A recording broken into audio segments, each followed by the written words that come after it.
and broadcasting stations. It's time for Sportstime on Sports 56 with Wolo and Stats. The first hour of Sportstime is brought to you by Lexus of Memphis. Here are your hosts, the voice of the Tigers, Dave Woloshin and Brett Stats Norsworthy.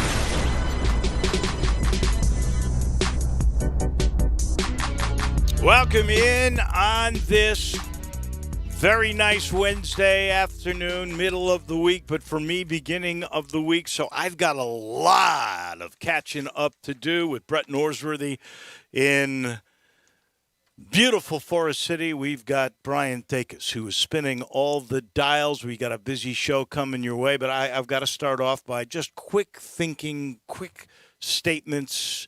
I thought if you looked at the Memphis game, you saw poise. Beyond the years you would have believed. The kid is a true freshman from Texas. Seth Hennigan was, I thought, amazing in just his mature approach. Didn't get rattled, threw the ball away. And Memphis did what they're supposed to against Nichols, so that was good. I was blown away by the team speed of Ole Miss. I thought their defense played really well, especially in the first half. I think they deserve that ranking based on some of the other teams that I saw. And I'm excited for them about Matt Corral. And honestly, he made a statement on a standalone game on a Monday in the first game of the year on national TV that will help him at least be mentioned prominently for a while. Just depends on what he does, but he's definitely got his foot in the door for Heisman Trophy talk. I don't think there's any question. Ed Orgeron now is on a hot seat. I don't know if Tulane is that good or if Oklahoma is not that good, and yet they kept that pretty high, lofty ranking at 24. Tulsa loss was eye-opening to me because I thought that was going to be a pretty good team. Brett did not buy that in the beginning, so maybe he's right on with all of that. And before we get more into football, this was a beautiful weekend for me. There was a wedding. There was a lot of joy. There was family and new family for me from all over the country that was here, and that was beautiful. But there is certainly sadness with which to speak about. And I'm going to start with Ted Anderson. Ted Anderson, who had been a regular for a couple of years on this show as our high school basketball expert after he had retired from Douglas. After 30-something years as a high school coach here and as a player here and as a historian here, and as somebody about as insightful and honest and shoot-from-the-hip guy as you would ever see. And at age 77, he was riding a motorcycle because he passed away from a motorcycle accident. When I learned that, I couldn't believe it. But Ted was a guy that wore cowboy hats to high school basketball games. He was his own guy, and he was certainly never a young, an old at heart guy. He was always young at heart, and apparently he was that way with motorcycles too. And I just grieve for his family, his sons, including Todd Day, who's the head basketball coach at Philander College. I was just so saddened when I heard the news at 77 years of age. And then there's the story of our friend Tommy Peters, who owned BB King's to start with and Itabina upstairs. And then he started to branch out. He did a redo of Lafayette's and helped to rebuild Overton Square. Then he went to Moondance out in Germantown next to GPAC, and that became a smashing hit. He's had hits in Orlando, in Vegas, in Los Angeles, in Nashville. Wherever Tommy went, folks may not have known, but he was booking for cruise lines music. And I think it was Kevin Kane who said it and said it best. He was spreading that Memphis music and that Memphis message all over the world through those folks. And he and his wife, Liz, who he happily remarried, I would say about 5 years ago, maybe less, but in that ballpark, were as happy a couple as I could see, especially for both having second go-rounds, and they didn't take the vaccine. They didn't take the vaccine. I don't think we would be speaking like we are right now if he had taken the vaccine. And so my heart goes out to Tommy's 3 daughters, to anybody who ever touched Tommy Peters, and he touched so many, in the music industry, in the nightclub industry, in the restaurant business. He was a guy, always had a smile on his face, was very quiet, but if you could extract stuff out of him, he was so much fun to listen to. You learned so much. He was also a very giving guy, and he did it in an anonymous way. And we will really, really, really miss him. And all I can do is just think how unnecessary the loss of Liz and Tommy Peters was. And I know we preach on this show, and I know we get some people mad on the AutoZone text line because they don't think we should be talking about vaccinations and wearing masks. But it is more and more evident. My daughter married a med student. His father is an immunologist who has 7 clinics in East Tennessee. And his message to me, as I talked with him several times over the weekend, his message was clear to me that, folks, this is here to stay, and we have to get vaccinated, and we're going to be getting that treatment when you get it. And there will be more and more offices that will be built where you can get those treatments. But this is going to be here for a couple of more years, and it'll end up being like a cold, and it's going to stay. And we're going to have to learn to live with it. And the first thing to learn to live with it is to get vaccinated. And, Brett, I end my soliloquy, or as John Calipari used to love to do, the filibuster. I end it with that. Please feel free to add to anything that I have just said. It hit the Ole Miss family in Atlanta very, very hard because Tommy Peters was a huge Ole Miss fan. Yeah, he was. Helped a lot of youngsters down there. And for Ted Anderson, Dave, I remember Ted largely at Hamilton more than I do at Douglas. That was his really stout teams with his son Darrell and with his stepson Todd, and then a few years later with Paris London. I think Paris played for him there as well, right? He did. He played. He coached. I want to say it was 28 years at Hamilton, and then he kind of went away for a little bit and went back. They talked him into doing Douglas, and I think he did that. Started that athletic department. He was AD and basketball coach, and I want to say he did that for 6, maybe 8 years, somewhere in that ballpark. And he did always sport some sort of hat. He was a noted hat wearer. Now, Dave, I don't know this or not, and I'm not trying to be a wise guy. Do we know if Ted had on a helmet in his motorcycle accident? I really do not know. I just saw because if he didn't, that's as preventable as not being vaccinated. I would agree with you 100%. Isn't it a state law in the state of Tennessee? I don't know. I've never been on a motorcycle in my life and never getting on one. I think in the state of Tennessee, you have to have a helmet in order to ride a motorcycle. I'm not 100% certain of that, but I know there are some states, and I thought Tennessee was one of those states where you had to, in order to operate it, you were required to wear a helmet. Ted Anderson, in the day, his nickname was Peanut. And to all of his really tight crew, they just called him Nut. George Klein never referred to him as anything other than Nut Anderson. Is that right? And they were super tight. Yeah.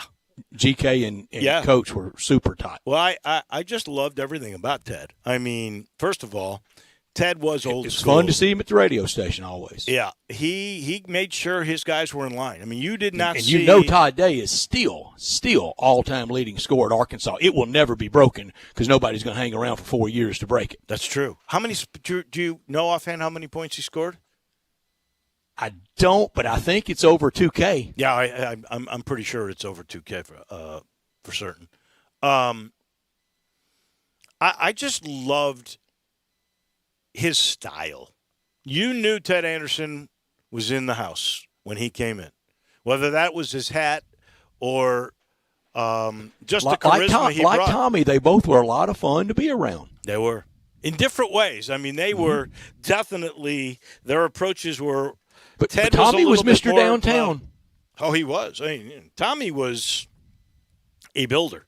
He built that B.B. King's empire. It's an interesting story, and I didn't, remember all of it, but it went something like John Elkington, when Beale Street was reopening, and John was over that whole development, and that's what Beale Street was to begin with when it reopened, and the old WREC and Rock 103 moved down there. It was because of enticements from that development. So they enticed a bunch of people down there.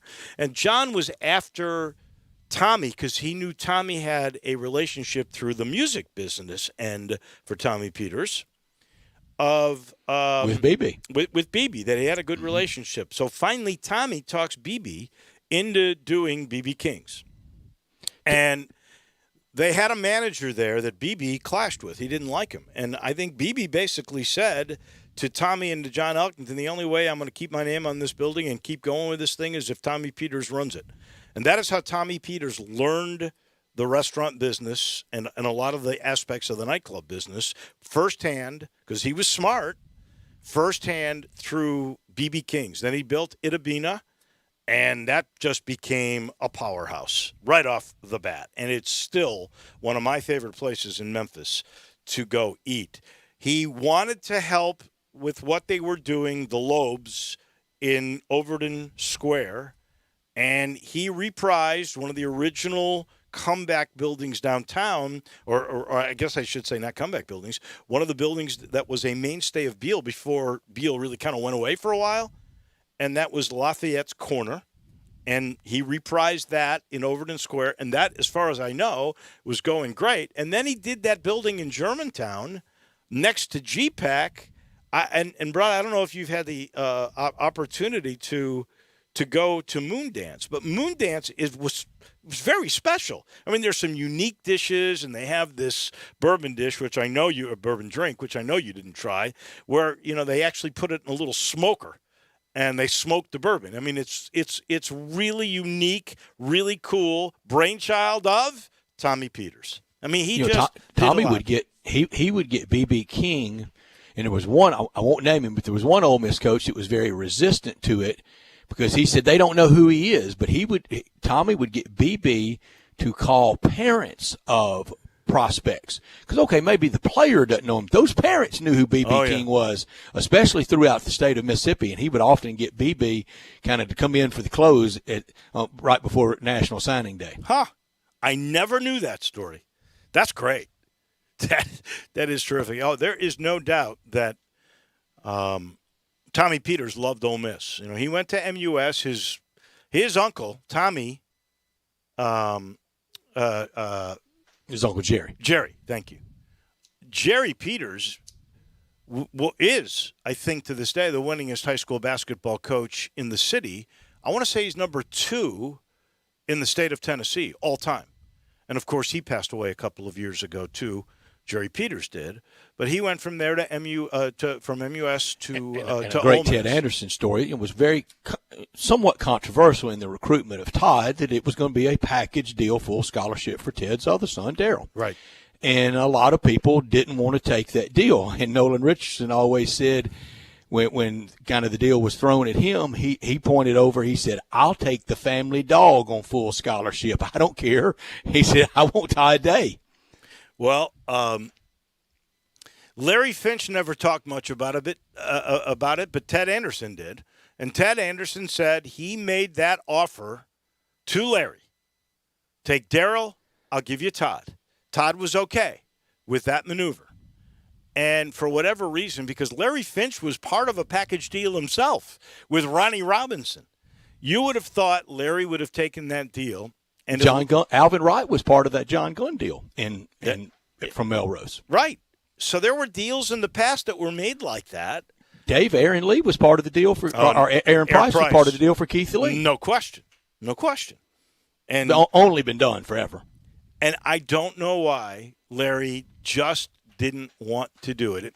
It may have been that he didn't want another coach, the son of the coach, to be on the team and be a distraction. And I'm speculating when I say that. I really don't know. Todd was a great NBA player. as well. Todd was just a great player. And the truth is, Memphis would have won the national title that Todd Day won at Arkansas. He would have won it in Memphis had he not gone there. Todd didn't win one at Arkansas. Oh, Todd did not win one? No. I believe Memphis would have won one with Todd Day in that grouping. This week, the NFL begins on Thursday night. Tomorrow night, week 1, it's here. The recliner's ready, fridge is stocked, batteries loaded up in the remote control. Now, all you need to do is log into FanDuel Sportsbook and claim your risk-free bet. That's right, FanDuel giving all customers a risk-free bet just in time for week 1 of the NFL.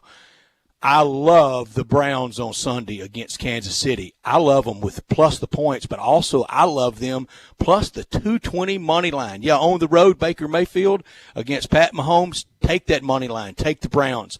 America's #1 sports book. It's FanDuel. Easy to use, fast payouts. Use FanDuel Sportsbook on any week 1 game. Bet the money line, take the over, throw some action on a prop bet, or build a same-game parlay bet. There are so many ways to play, so many ways to win. New to FanDuel Sportsbook, sign up today with promo code CASH to also receive a risk-free bet up to $1,000. That's promo code CASH. Must be 21 or older and present in Tennessee. First online real money wager only. Refund issued as non-withdrawable site credit that expires in 7 days. Max refund $10. Restrictions apply. See terms at sportsbook.fanduel.com. Gambling problem? Call the Tennessee Red Line at 1-800-889-9789. This hour of our show brought to you every day by Lexus of Memphis, where they're offering the September sales event, the Golden Opportunity sales event for September. They're at 2600 Ridgeway and online at lexusofmemphis.com. Call them at 901-362-8833. Great offers on the 2021 models. 2022s will start to roll in soon, and always special leasing options. Drive in luxury and confidence knowing that every new Lexus comes with complimentary first and second maintenance services. Stop by today at Lexus of Memphis at 2600 Ridgeway and put yourself in the driver's seat of the all-new 2021 flagship LS500, and you'll be looking and you'll be driving in style. When you purchase a Lexus, you get top-of-the-line engineering and design, and they make for the luxury driving experience. 901-362-8833. Online at lexusofmemphis.com. Experience amazing. Experience amazing at Lexus of Memphis. Top story of the day. News trickling out. It comes from the former high school coach of Tiger quarterback Grant Gunnell that the transfer from Arizona will have surgery on Monday. The injury that we have heard about that has kept Gunnell sidelined since fall camp was 2 or 3 weeks into it was called a lower leg injury. Where the surgery would be performed, I am not certain. I have heard speculation that it may be an Achilles. I have never really heard of a sort of an Achilles surgery that wasn't after the Achilles had been torn.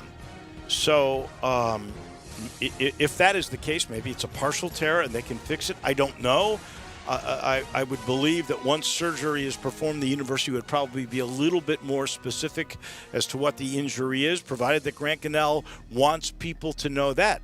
As far as the University of Memphis on this information, as late as Monday when I spoke with Ryan Silverfield, he was just saying it was a lower leg injury, that there could possibly be some surgery, but at that point they were still sorting out if it could be healed without a procedure. Apparently, according again to the Gunnell high school coach, that surgery is required and will take place on Monday. My top story, I love the Memphis-Arkansas State football rivalry. I've been to it a lot in Memphis. I've never been to that game in Jonesboro, where it will be played Saturday night. Memphis leads all time with 30 wins against 23 losses, 5 ties. We know Saturday night won't end in a tie. Memphis 3-3 the last 6 times they've played, but Memphis has won 2 in a row. And however conference realignment for the AAC shakes out, I hope it would include Arkansas State. Much more fun and much more convenient to go to Jonesboro, and cheaper than to go to Philadelphia. Television markets are a little different, I'll tell you that. Nobody's watching Temple. 2 things that come to my mind of going to Jonesboro. well, actually 3. I can go back to Southern Illinois University long time ago, and I thought it was the tallest press box I've ever seen. And they have a new press box. I'm really looking forward to seeing it because I hear it is top of the line. So we'll see that. But the two that come to my mind were the thrashing Memphis took in the Larry Porter era when Hugh Freeze was their coach. And I mean, he put the pedal to the metal and kept it down there for a while. And then toward the end, he did let up because I think they could have scored 100 on Memphis that day. And the second one was when Memphis had a lead and there was a lightning delay. And I believe myself and Forrest Goodman, about a 2.5, and Bob Rush was part of the crew back then. I think we talked for 2.5, maybe 3 hours straight, just killing time before they finally canceled the game. That was crazy. And then Memphis went back, and they actually had controlled that first game. I don't remember the score when it was delayed, and it wasn't over, but Memphis was going to win the game. And then they went back, and Arkansas State beat them when they went back to replay that game. Not top story of the day. The Steve Stricker Ryder Cup American team is now completed. Add Tony Finau, Xander Schauffele, Jordan Spieth, Harris English, Daniel Berger, Scotty Scheffler. They are all now a part of that team that includes the likes of Patrick Cantlay, of Bryson DeChambeau, of Brooks Koepka, Dustin Johnson, Colin Morikawa, Justin Thomas. Those are pretty good players. 6 major winners, 6-9. One of the 9s won a gold medal. And Sunday at the Tour Championship, Brooks Koepka had the WD, so it made it fall on an odd number. So Joaquin Niemann went off solo by himself. The first group played 18 holes and a $153 at East Lake. Wow. You were at East Lake, by the way. Is it as beautiful there as it looks on TV? Of all the places I've been, the only place more stunning, Augusta National. Wow. That says something. You haven't been to Whistling Straits, though, have you? I have not. But when you go inside and you see Bobby Jones's trophies and his replica 1930 claret jug and his jacket for the Ryder Cup all through the years, and the clubs and the other memorabilia, a silver pocket watch that FDR gave him. FDR. Yeah. Well, he had ticker tape parades. He did. The Canyon Heroes in New York City. He was probably the biggest golf hero in the Depression. He was probably the biggest sports star. Around, yeah. Babe Ruth was certainly there. Yeah. I'm just talking golf, strictly golf. I would say Bobby Jones was it until Arnold Palmer came around. But Joaquin Niemann was running from green to tee box. He was trying to see if he could get under 2 hours, and he played pretty well. There is a sport now that combines score and time on a golf course, and they shoot under par. It's amazing how good they do it. They take only 4 or 5 clubs. It is pretty phenomenal. This is a pretty good team. The Europeans, we don't know 3 or 4 of them until it starts, and then we find out how good they are. So I imagine this one will be terrific.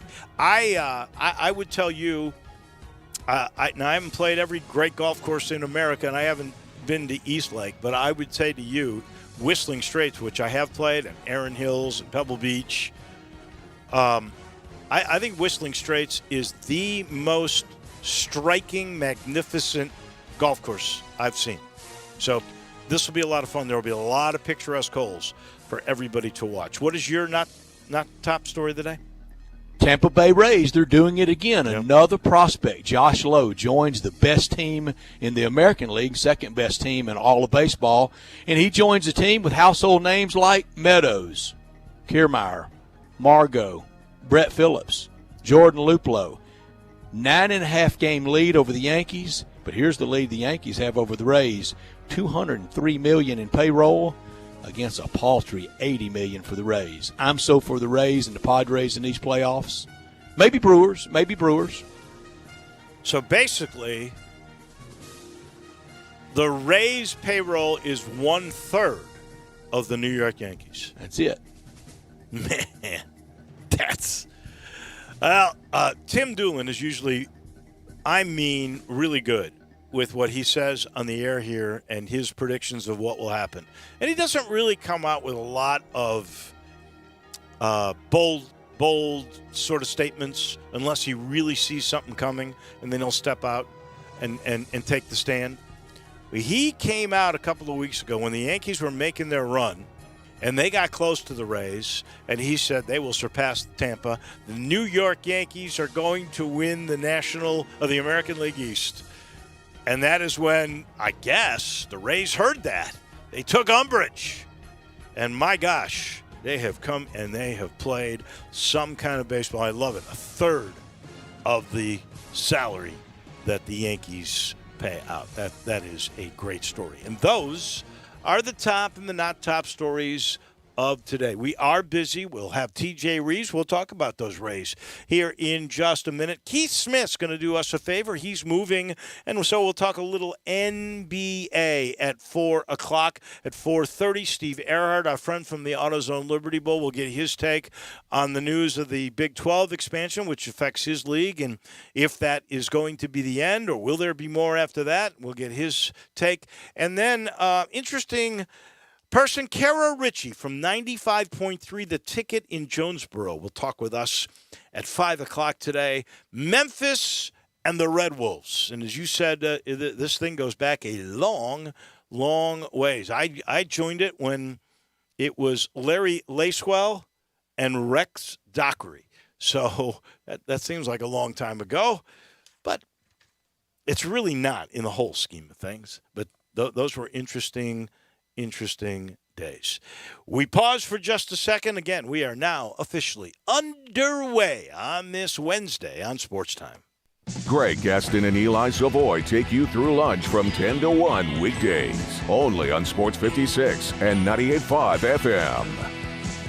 Welcome to Triumph Auto Sales, where you'll have a great car buying experience. Triumph Auto Sales is your #1 source of quality pre-owned vehicles ranging from lease returns to new car trades, all at huge savings. Plus, Triumph has a full array of financing options to meet your needs. Find your next car online at triumphautosales.com or stop in today at 4875 Elmore Road. Triumph Auto Sales will help you get the vehicle you want at the price you need and the service you deserve. For a great car and a great experience from a local and family-owned business, visit Triumph Auto Sales.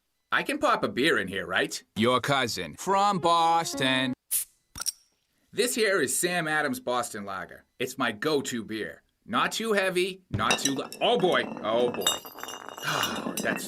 Whoopsie daisy. Oh, no. Is there somebody that can help? Come on in the room. It poured right in the keyboard. Relax. I spill beer on my computer all the time. Sam Adams Boston Lager. The Boston Beer Company, Boston, Massachusetts. Drink responsibly. Tee it up at Edwin Watts Golf Shops for the tailor-made fitting event happening September 6th through the 12th, featuring the new P790 irons with speed foam air technology and tungsten weighting to give you more distance, and the new MG3 wedges now with raised micro ribs positioned between the grooves. Go to worldwidegolfshops.com and register to get a free custom fitting. Edwin Watts Golf Shops, home of the 90-day satisfaction guarantee. It's finally time to get out of the house. So make sure you stop by Family Leisure with great prices on in-stock and incoming products. Keep the kids active with play gyms, in stock, ready for delivery. And by the way, installation from the pros, I always recommend that. Markdowns on remaining game room products and those beautiful massage chairs. And the hot tubs, they're going fast. Get out of the house and get to Family Leisure. Wooden Road and I-40, where family and fun come together. From biscuit sammies to omelets to pancakes to just about anything else you dream of for breakfast or lunch, the place to go is Sunrise on Jefferson. You've heard all your friends talking about it. Now come try Sunrise for yourself. And if you can't get to Sunrise, remember, for breakfast or lunch, Sunrise Catering can always bring it to you. And by the way, we hate being closed on Mondays, and we're hiring team members to serve you again. So if you're hungry for the perfect breakfast or lunch, come to Sunrise. And if you're looking to join a crew that loves their customers, well, that's Sunrise too. Now, back to Sports Time on Sports 56 with Wolo and Stats. This hour of Sports Time is brought to you by Lexus of Memphis. Here once again are Dave Woloshin and Brett Norsworthy.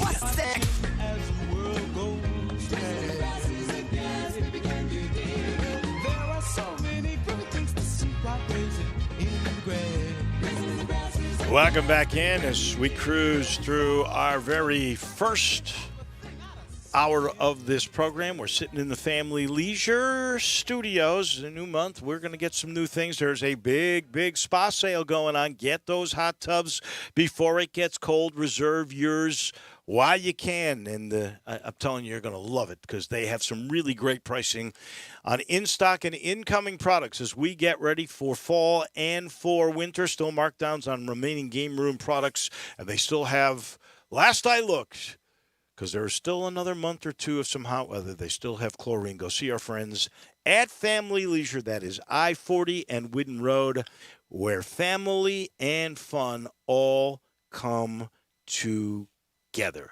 We go to Tampa, and we were just talking about how hot those Tampa Bay Rays are with 1/3 of the salary output that the New York Yankees that they're whipping is paying out.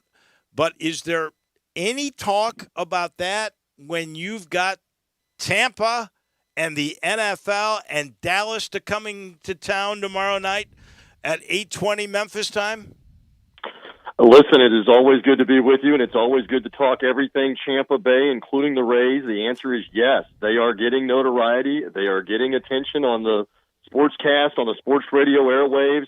The fans are buzzing down here about what they're doing, and the only reason, you said 1/3, I think the only reason that's somewhere close to the Yankees' payroll is they added Nelson Cruz and his salary here at the trade deadline about a month ago, and Nelson Cruz, who knows how long he's going to hold up. We're going to talk about this with Tom Brady again in a second. Nelson Cruz at 41 years old has been tremendous for the last month. 2 more home runs last night, 10 of them since the Rays got him.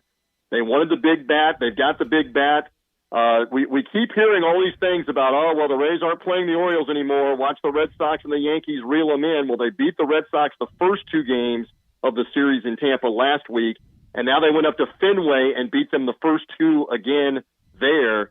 And it is looking, collapses have happened. We know this, but it's looking more and more like they're going to put the American League East away with a fraction of the payroll of those 2 Godzillas. That's pretty amazing over 162 games, if and when that's going to happen, and it looks like it's about to happen. And another prospect that's the envy of baseball. I saw him way back in May when he was here with Durham, and Durham was clearly the best AAA team I saw all year come through AutoZone Park. Bryant Dacus, you were at a lot more games than me and have a better handle on it than I do, but they were really good. TJ, tomorrow night, is it the biggest opening night game, opening afternoon game, maybe since the inaugural game with the Buccaneers? And who knew John McKay would be so prominently in the news this weekend? Is it the biggest game since then, and is it the biggest regular season game ever? It's the Cowboys. It's Jerry Jones. It's America's team, and we knew when we saw Dallas as one of the opponents that when the afternoon the Buccaneers won Super Bowl 55, that was going to be the opener.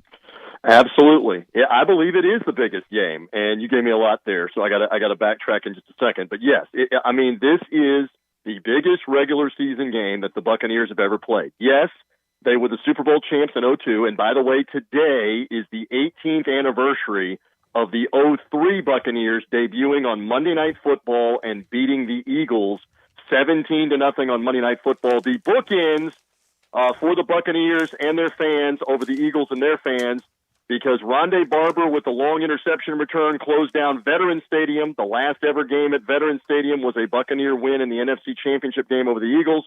The first ever regular season game in the new stadium, a Monday night 17-0 shutout for Derek Brooks, Warren Sapp, John Lynch, and the 2003 Buccaneers. That was 18 years ago today. But in that instance, the game was in Philadelphia. It was not at home. You did not have the iconic Tom Brady. You did not have the Dallas Cowboys across the line of scrimmage. Guys, this is bonkers, and it's the day before. And I can't wait for tomorrow night. I know there's eager anticipation all over the town. Again, I have been out in the neighborhood. I have been at the grocery store. I have been everywhere the last few days. with everybody saying the same thing about what about this game, and some of them saying, can you help me get in the game? Can you get me tickets? That is still going on. So it is going to be something else to be featured like this. I'll let you in on a little thing here on Sports 56 that I have found out about. They're going to do a ceremony on the field for the raising of the Super Bowl championship banner or flag in the stadium, probably about 5-10 minutes before kickoff. I don't know how much of this that NBC will show on the live broadcast leading up to the kickoff of the game, but as they are doing that ceremony right before coin toss and kickoff, Tom Brady is narrating the video. So the lights are going to dim. It's obviously pre-recorded. The lights are going to dim. They're going to introduce, let's look back on 2020, and Tom Brady is the narrator. And by the way, the hair on the back of my neck is standing up right now to wait to hear it. I've not seen it or heard it, but that's what they're going to debut tomorrow night, and then they're going to roll the flag out, and then let's go play football. So that's going to be wild. Buccaneers are 8-point favorites in that game. I know you've done your research. Break it down for us. Bottom line, does anybody know what we can expect from Dak Prescott, who has not taken a snap in a game since last October with the ankle injury? I was really surprised they did not at least try him for a series or two, even in the last preseason game with Jacksonville. That is the great unknown. How effective is he going to be? Is he going to be rusty? Is the shoulder really that messed up that he can't throw it a bunch and he may have to be relieved anyway? I don't know. So that's the great question mark here. I believe, and I could be accused of being biased here. You guys have accused me of that before, and sometimes rightfully so, justifiably so. But if the Buccaneers play a clean game, if they're not turning the ball over, if they're not committing mistakes, Dallas gets beat decisively. The way the Cowboys stay in the game tomorrow night, especially with their defense, Dallas's defense not that good. If the Buccaneers turn the ball over, if Ezekiel Elliott breaks off a long run for whatever reason, or Dallas hits them with a big play, if the Bucs give up a big play, turn the ball over a couple times, it can be a close game into the fourth quarter. We'll see what happens. But more than likely, mistake-free means big night for Brady and the Bucs. I agree with you, by the way, on Prescott. I thought they should have at least played him 10 snaps, 15 snaps, just something to get his timing with the first teamers, and they didn't do that. And let me correct myself, by the way. It is 7:20 that game Central Correct. Time, and you can listen to that game right here on Sports 56. So we are looking forward to that game as well. This will be a sellout, right? I mean, they're going to allow total capacity. Correct. Full capacity, and the Buccaneers have announced last week that every ticket for every game is sold, which is the first time, by the way, since the 2003 season, coming off the previous Super Bowl. Every ticket of every game sold in advance. And actually, in 2003, they were still keeping the policy of having a couple of thousand single-game tickets available during the year because, for whatever reason, they would want that as the year went on. They've sold every ticket. The Buccaneers have sold every ticket for this season, and it's a home slate that has a couple of other interesting teams coming in. The New York Giants on Monday Night Football. Someone's Bears will also be here. So there's some interesting out of division games that will happen as this year goes on. The Miami Dolphins come here. How good will they be? The Buffalo Bills late in the year, who were in the AFC Championship game, come here in December. The Buffalo fans will love that to get out of the cold. So it's an interesting home schedule, and it gets all underway with the Dallas Cowboys. And, the interesting aspect of this is the Cowboys have really been living, obviously, off the 70s, the 80s, and the early 90s for so long. I mean, when you contemplate, there are college graduates right now that graduated in the last 2 or 3 years that have never seen the Cowboys play in the Super Bowl. Meanwhile, their whole lives they've seen Tom Brady play in the Super Bowl. How about that for this matchup tomorrow night? And with Tom Brady, if he repeats, whether he rides off into the sunset after Super Bowl 56 in Los Angeles, if he does, then no doubt they should. They should waive that 5-year wait period. If they repeat, he's Super Bowl MVP, waive it and put him in the class of 2022 next summer in Canton. It's interesting you're saying that on the day that Derek Jeter goes in and had to wait 5 years, because that was another one that you should have done it the next week after you named him. And I believe didn't hockey Wolo, you might help me remember. Didn't hockey waive it for Wayne Gretzky, and it was like the next year? It's kind of the same thing that Stats is saying, where they said, we're not doing the 3-year or the 5-year thing. And hockey should have, because the most amazing Wayne Gretzky statistic is this. You take out his goal scored.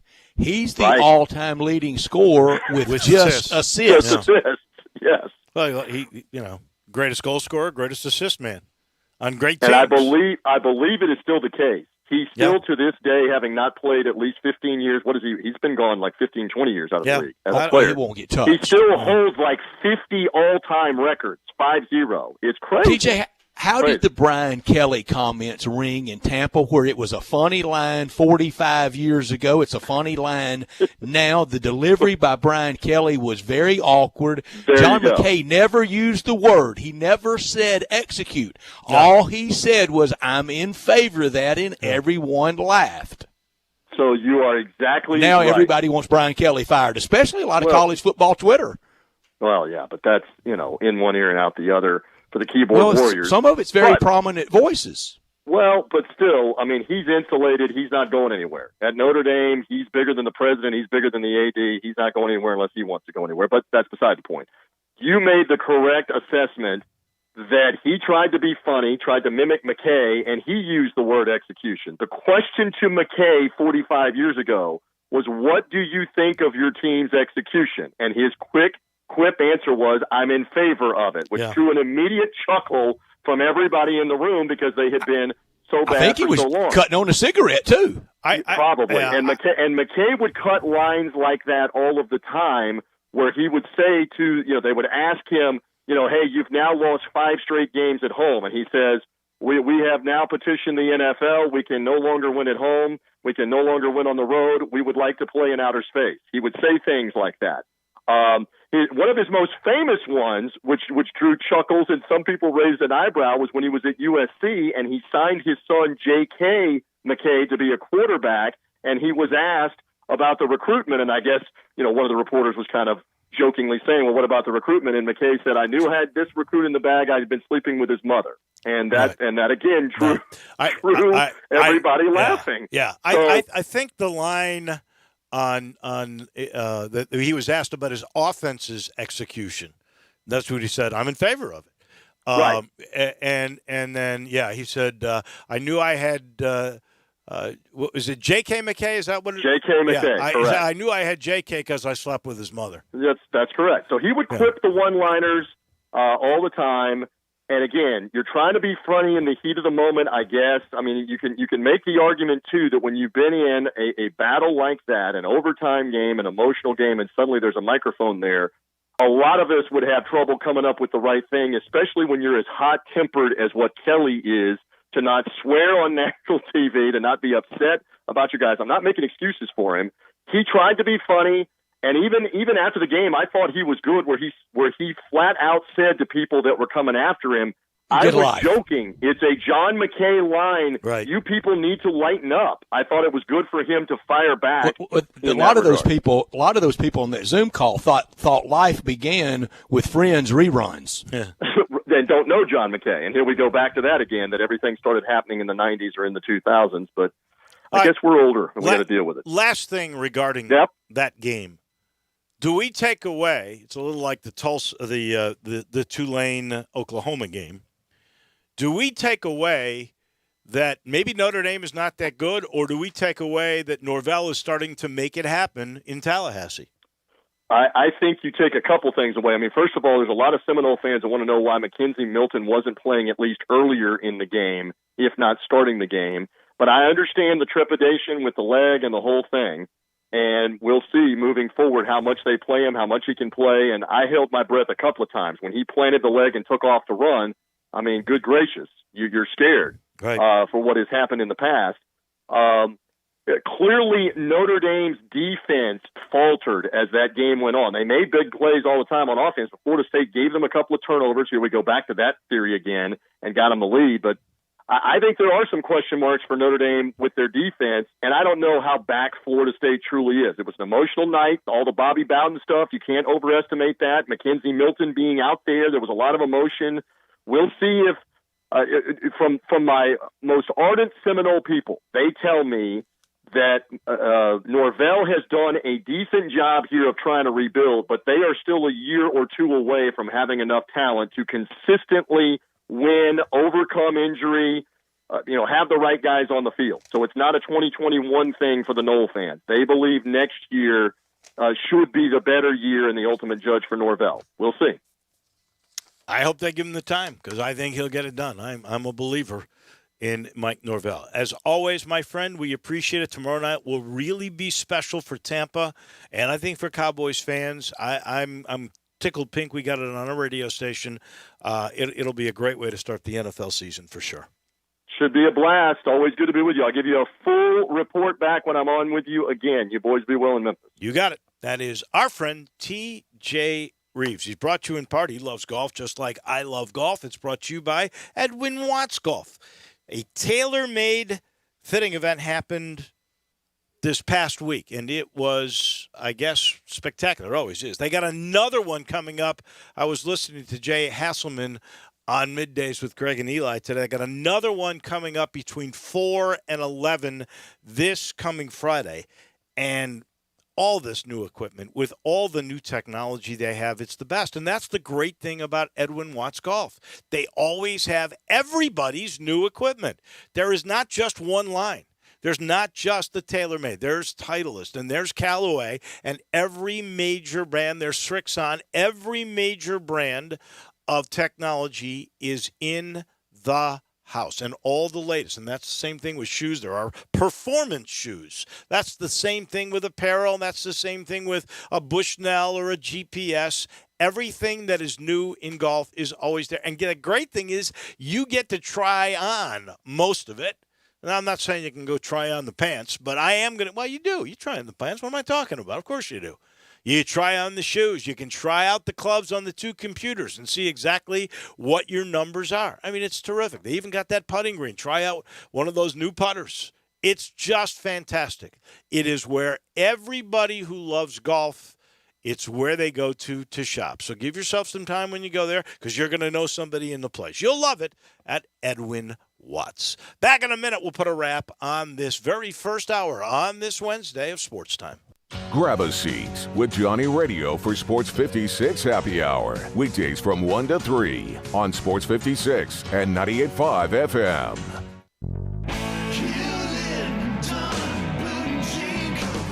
Hewlett & Dunn Boot and Clothing Company, we have it all. From handmade Amish leather belts, fine and casual clothing, boots, casual boots, work boots, fancy boots, and even safety-toed boots. Lots of cowboy hats to choose from, even Nebo lights, Orco hard coolers, good-looking duck head dress shirts, duck head caps, shorts, and pants. Tons of jeans from Ariat, Wrangler, Devil Dog, and Kimes Ranch jeans.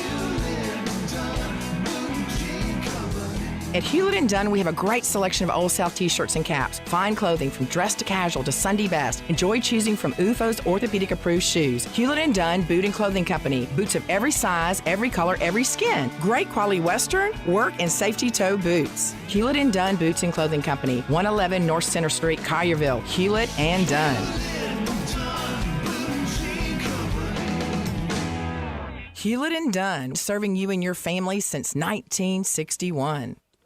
The original hot dog factory in Spike's Wing, located at 4265 Hex Cross Road near 385. The menu offers a variety of all-beef hot dogs with over 20 choices. Try some of the best-selling favorites like the bacon wrap Memphis dog and even sausages like street Polish, Italian, or Jamaican jerk chicken. Open 7 days a week, Monday through Saturday, 11 till 10, and Sunday, 11 to 8. Catering and event hosting is available. Have your next meeting or family gathering at the original hot dog factory. Now hiring team members. Apply in person. The original hot dog factory in Spike's Wing.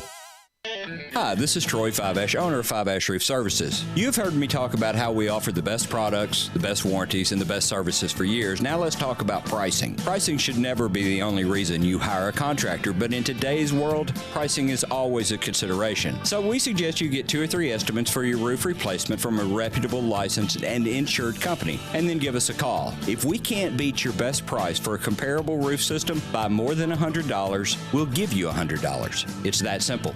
We are so sure we can offer you the best price, beating all other qualified companies, we will hand you $100 if we can't. And thank you for the opportunity. So give us a call. What's the worst thing that's going to happen? Make $100? 5 Ash Roof Services, a proud supporter of Tiger Athletics and the official roofer of the Tigers home team. 5 Ash Roof Services, fair, honest, and ethical. 367-0050 or memphisroofer.com. 5 Ash Roofing, it's what we do.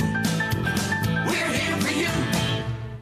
At Napa, the more Valvoline products you buy, the more you save. It's like the quantum physics of deals. It doesn't really make sense, but somehow it works. Save $10 when you spend $40, $15 on 60, or $20 on 80. So no matter what multiverse you're living in, you'll be saving money. Quality parts, helpful people, that's Napa know-how. At participating locations does not include state and local taxes and recycling fees. Advertised sale price may not be available in some states. Rebate restrictions apply. Offer ends 9/30/21.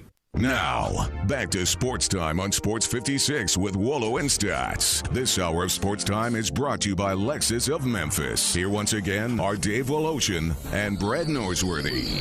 We like to party.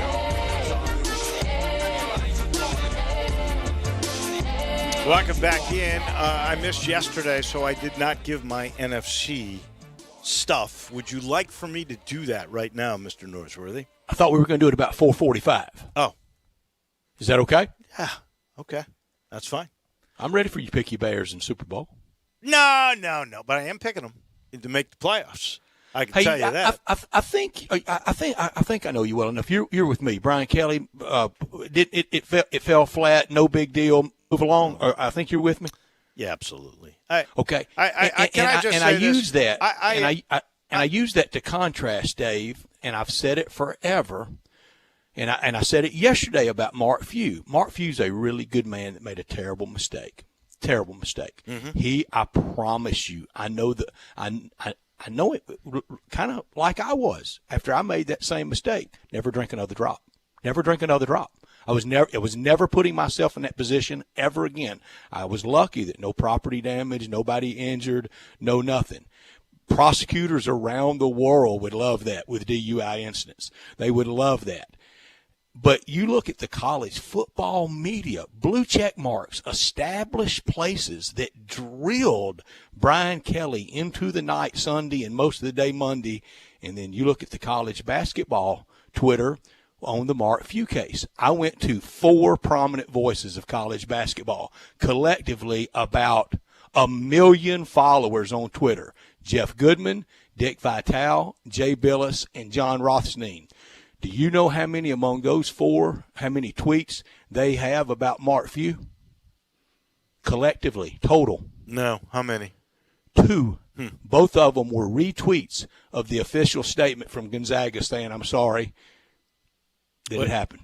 In my mind, Mark Few's mistake is much bigger than Brian Kelly's. Much bigger. And Mark Few is the king of Spokane. I mean, literally. We were joking with about Nick Saban never having to buy a drink or a meal in Tuscaloosa for the rest of his life when he retires, or from here on out. We all know that. Well, that's the same thing with Mark Few. I mean, Mark Few doesn't have to pay a light bill. He doesn't. His money's no good out there. And we have a thing now called Uber, or we have a thing called assistant coaches. And we always had better judgment. And it's not always displayed. Right. Well, here, if you had too much to drink, you call somebody, especially when you're the king of the town, and you do it. I'm not cracking on Few as much as I am the hypocrisy in the college basketball media that I have said many times. Nobody defends and supports their sport. Hear no evil, see no evil, like the college basketball media. And nobody tries to win a Pulitzer Prize off their sport like college football does. Let's reverse all this. Let's say it's the off season, 2 months before the college football season is beginning. Let's say around July 4th. And it's a person with about the same level of winning, not as many games, but no championships, but really good, really competitive, and he's the king of the town. What if it was Brian Kelly?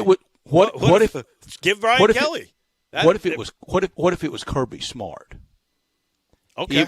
He would never get this pass from the college football media. The college basketball media would be coming in off the top rope off on him. You know why? Seriously, it is because the basketball media is specific to that sport more so than football. Football, you get what about right and wrong? Columnists. That's pretty specific. More, you get right, and like I said, I believe if you're looking for the more egregious mistake, it is definitely Mark Few who put people's lives in danger.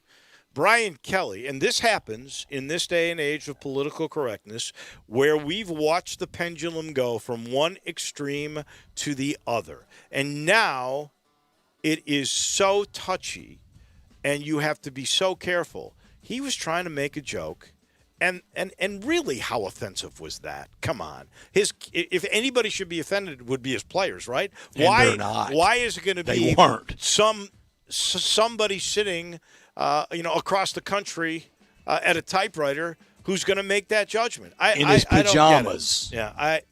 Yeah, I think we've swung a little bit too far, and it will come back. It always does, and I personally can't wait for it to come back. That is an hour in the books. When we return, we'll talk some NBA. Our good friend from Orlando who writes for the good folks at Yahoo. That is Keith Smith, and he is next.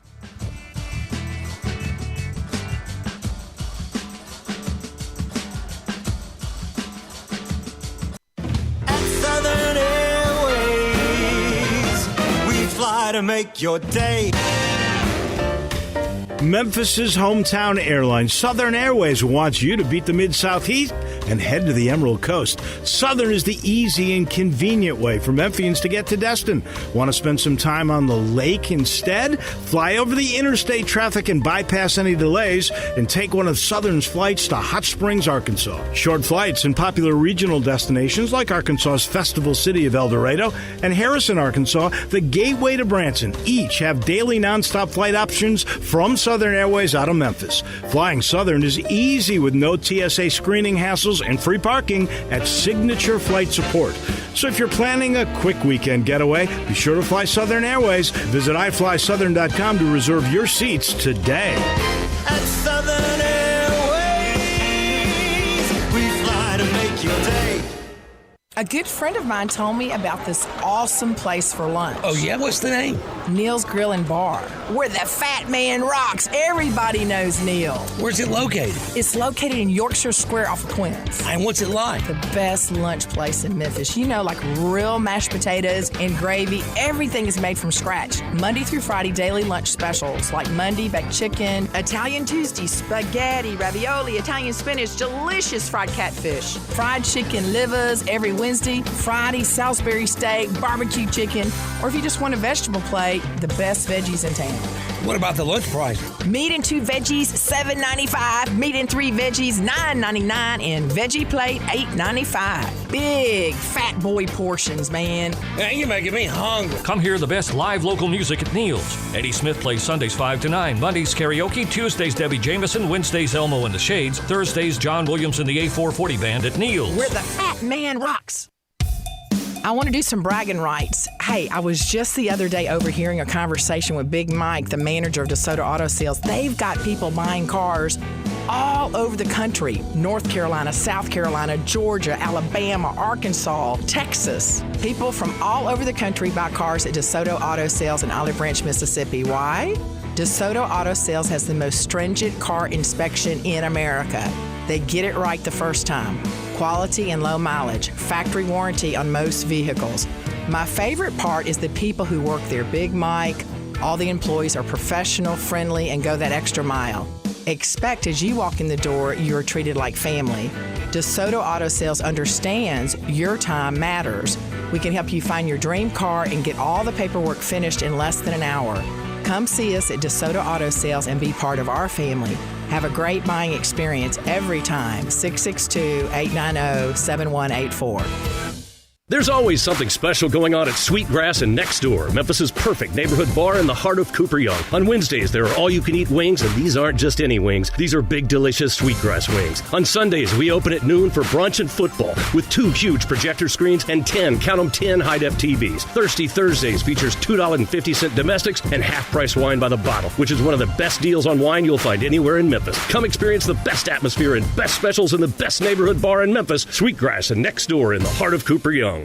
Do you know one of the best things you can do for your employees or family's health? Provide Arctic Clear bottled water. Arctic Clear bottled water is your locally owned and operated bottled water provider. Arctic Clear is 100% natural spring water with free delivery and setup, dependable service, and no long-term contracts. What an easy choice. Call Jeff Manus today, 901-382-2363, or visit arctic-clear.com. Arctic Clear bottled water. Call now, 382-2363. That's 382-2363. We are Sports 56 WHBQ Memphis and W253DF Memphis, Flynn Broadcasting Stations. Now, more of Sports Time on Sports 56 with Wolo and Stats. This hour of Sports Time is brought to you by Homer Skelton Hyundai. Here once again are Dave Woloshin and Brad Norsworthy.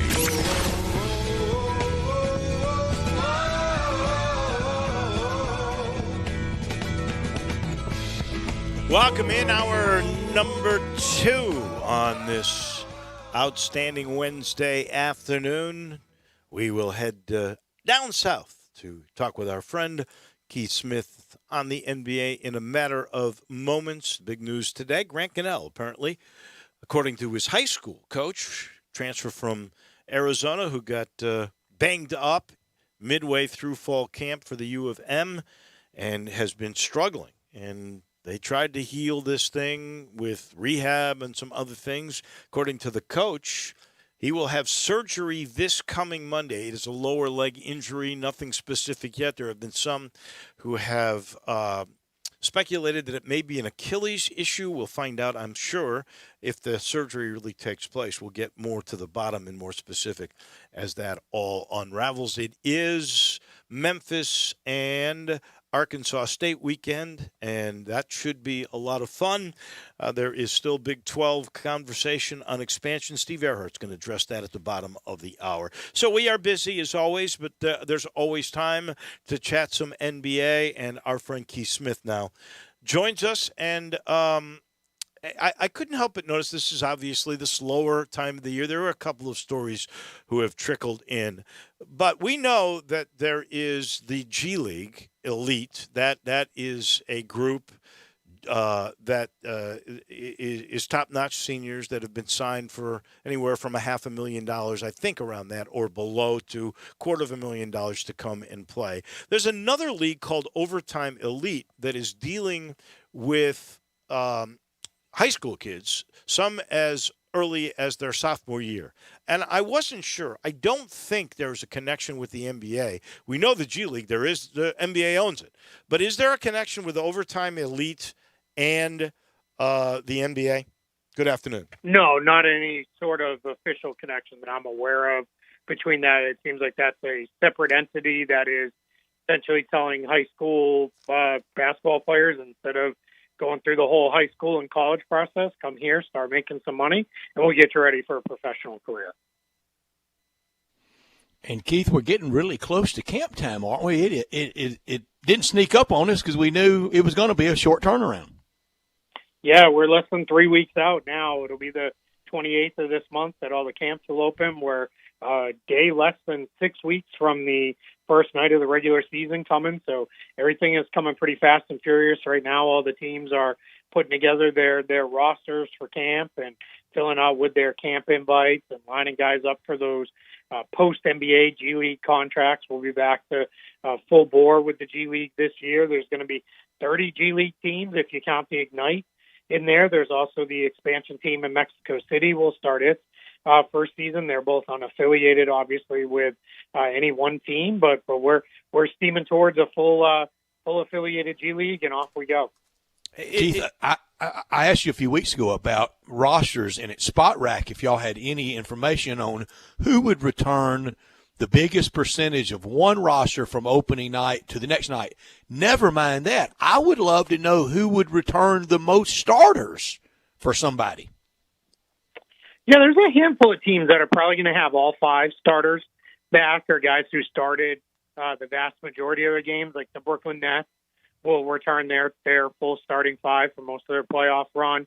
Dallas Mavericks will have their full starting 5. Denver eventually will have theirs. So there's a handful of teams that are going to be bringing back their starting 5. It does seem as if there was maybe less breaking up of critical talent this year than in the past. Yeah, there wasn't a lot of that top-end superstar movement because so many of those players entered into extensions before they even hit the free agent market. Guys like Giannis Antetokounmpo, Paul George, even LeBron James. Those guys all signed extensions before they even hit free agency. What did move around was guys that were maybe a tier or two lower. So Kyle Lowry, clearly moved to the Miami Heat. We saw the big trade with Washington and Brooklyn and LA that saw Spencer Dinwiddie and Russell Westbrook change teams in that trade and those kind of things. And then a handful of other guys moved, Lonzo Ball. But the true, top-end superstar, MVP candidate, All-NBA type players, those guys just did not move this past year. Do you think the G League has been a success? You mentioned it a little bit earlier. And I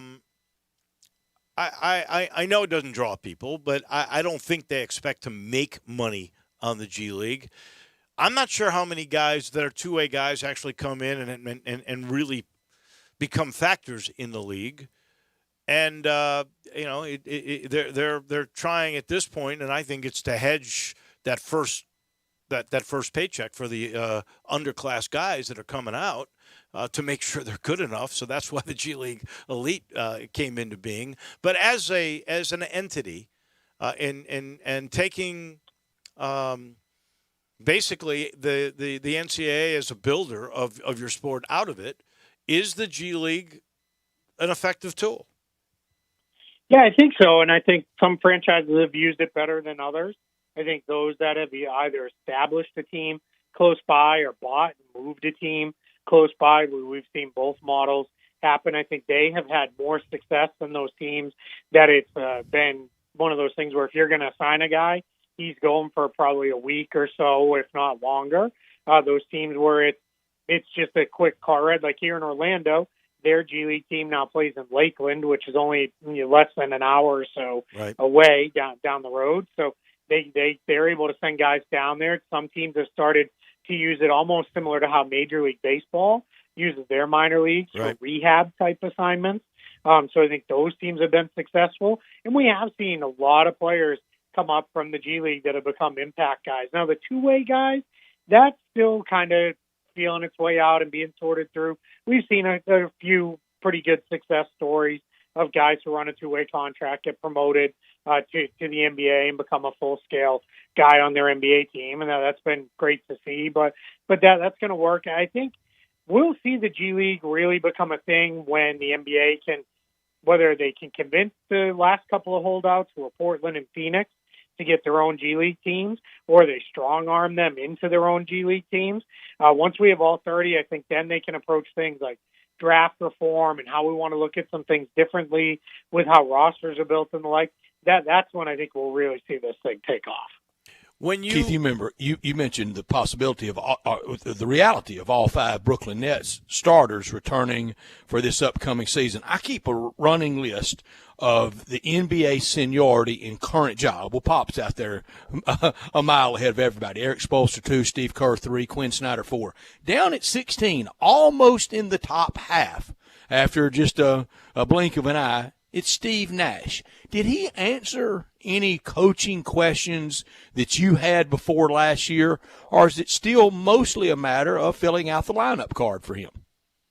No, I think he did. I think his in-game coaching still needs a little bit of work, and we'll see if that team is tested enough to really understand that. But I thought some of that looked a little shaky at times. especially against the Bucks in the playoffs. But I think overall his ability to manage a lot of personalities, and that's even before they got James Harden, but even after they got him, it was a difficult season for any coach with the COVID protocols and then players missing due to COVID and the things that happened there. And then Kyrie Irving went, kind of away from the team at various points, a couple different times this season. So I do think that is, that's a big part of coaching. It's more than just the X's and O's. It's the managing of the players and making sure that everybody's on the same page and moving towards the same goals. And I think he did a great job with that. You mentioned earlier Giannis and his new deal with Milwaukee. He's won a title. He just signed this thing. Is Giannis going to end up a lifer? Will he be a Buck when he retires? It's getting closer. So he's going into, which this kind of makes me feel old. He's already going into his 9th year in the league this season, and there's some days where it feels like he just got to the NBA sometimes. And then he's under contract for several more years beyond this one. So he's under contract for at least 3 more years with a player option on that last year. I think with Giannis, I think what we skip over sometimes with the players who come from another country is wherever they land in the United States, that becomes their home in the United States too. So it becomes very much I'm in a foreign place, but this is home for me. And the Bucks fans and the city of Milwaukee and the surrounding area have obviously, full on taken him and his family in and showered love upon them. And now they've got the championship. So I'd say there is a good chance that he doesn't play anywhere else, that he finishes out in Milwaukee. But this is the NBA. He could be upset 2 years from now and say, you know what, I want to win another championship, and my best bet is, somewhere in one of the big coastal cities, and that's the way it goes. Keith, the stories around Giannis are just legion of his great heart, how great he is to everyone, the clubbies, the locker room people, the arena people, everybody, teammates. Do you think enough people know the great story of NBA champion Giannis? No, I don't think enough people know how good NBA players are to people in general. We focus on I agree. When they do something bad and something silly. And these guys are largely great to their communities and great to a lot of people. What really hit home for me was last year in the Disney bubble, how, where I had such a long time in my career with Disney, how good they were to the Disney cast members, the employees working there, and the massive tips that they left, and the fact that it was, hey, I bought this 100-inch television and I'm not taking it home. Make sure it goes to the housekeeper who primarily cleaned my room, and those kind of things. These guys do a lot more for their communities and for people than I think any of them get credit for. But for Giannis specifically, this is truly a kid who came from nothing, son of immigrant parents in Greece, where went through a lot of trouble and a lot of things where they had some struggles in their life, and this is one of those success stories I think everybody can really get behind. I still love the story of the first time he ever had a smoothie in the United States and how he was completely overwhelmed, and like, have you ever had one of these? These things are incredible and things we take for granted. I just think it's one of the cooler stories we have in sports. I like the story of his brother too. I mean, let's be honest, his brother wouldn't be on an NBA team if it weren't for him. So he's taking care of him, and the Bucks were happy to do it. Yeah, absolutely. And to give his brother credit too, the Bucks, the story I was told, with that was, hey, if we have a better player and we think it's a better chance to win, we're going to replace your brother. And Giannis and his brother both basically said that's how it should be, and they never really got to that point. Now, how many times did they say this guy or this guy, but it'll keep the big guy happy? Let's keep his brother around. But I think he's Thanasis has earned his way there. Kostas is still kicking around the league, and now it sounds like he's going to go back overseas where he'll probably have a long, lucrative career over there. But these guys can all play, and that's pretty cool that you've got 4 brothers that are playing professional basketball now out of the same family. That is great. It really is. I had an NBA person tell me that Giannis is the single best guy for charity, fundraisers, tipping, all the air quotes here, because heck, I'm one. All the littles in the history of the league. Yeah, it wouldn't surprise me. I mean, he is very much known as somebody who wants to give back. I think he's been heavily involved in Milwaukee, and I think when you look at the fact that he signed that extension before they won, I think some people are thinking that because it starts this year that it was signed after they won the championship, but he committed last year, roughly a year ago, if you're lining up calendars and the like, and he committed, hey, I'm going to stay, I'm going to get this done here in Milwaukee, and I think that's just a testament to the kind of guy he is. Just thinking ahead, and you were talking about teams who had their teams stay intact over the winter, and thinking about the West. Well, you mentioned Denver, and we saw how good they were, and they'll be healthier. Will Barton was missing for much of that playoff run. We know how good Utah can be, and they've got everybody coming back, including their star guards and their big guy. Obviously, Golden State's going to be better because they're going to get Klay Thompson back, and I think Wiseman's going to end up being a good piece for them, and all that star power. And then you just start thinking about it, the Clippers, the Lakers.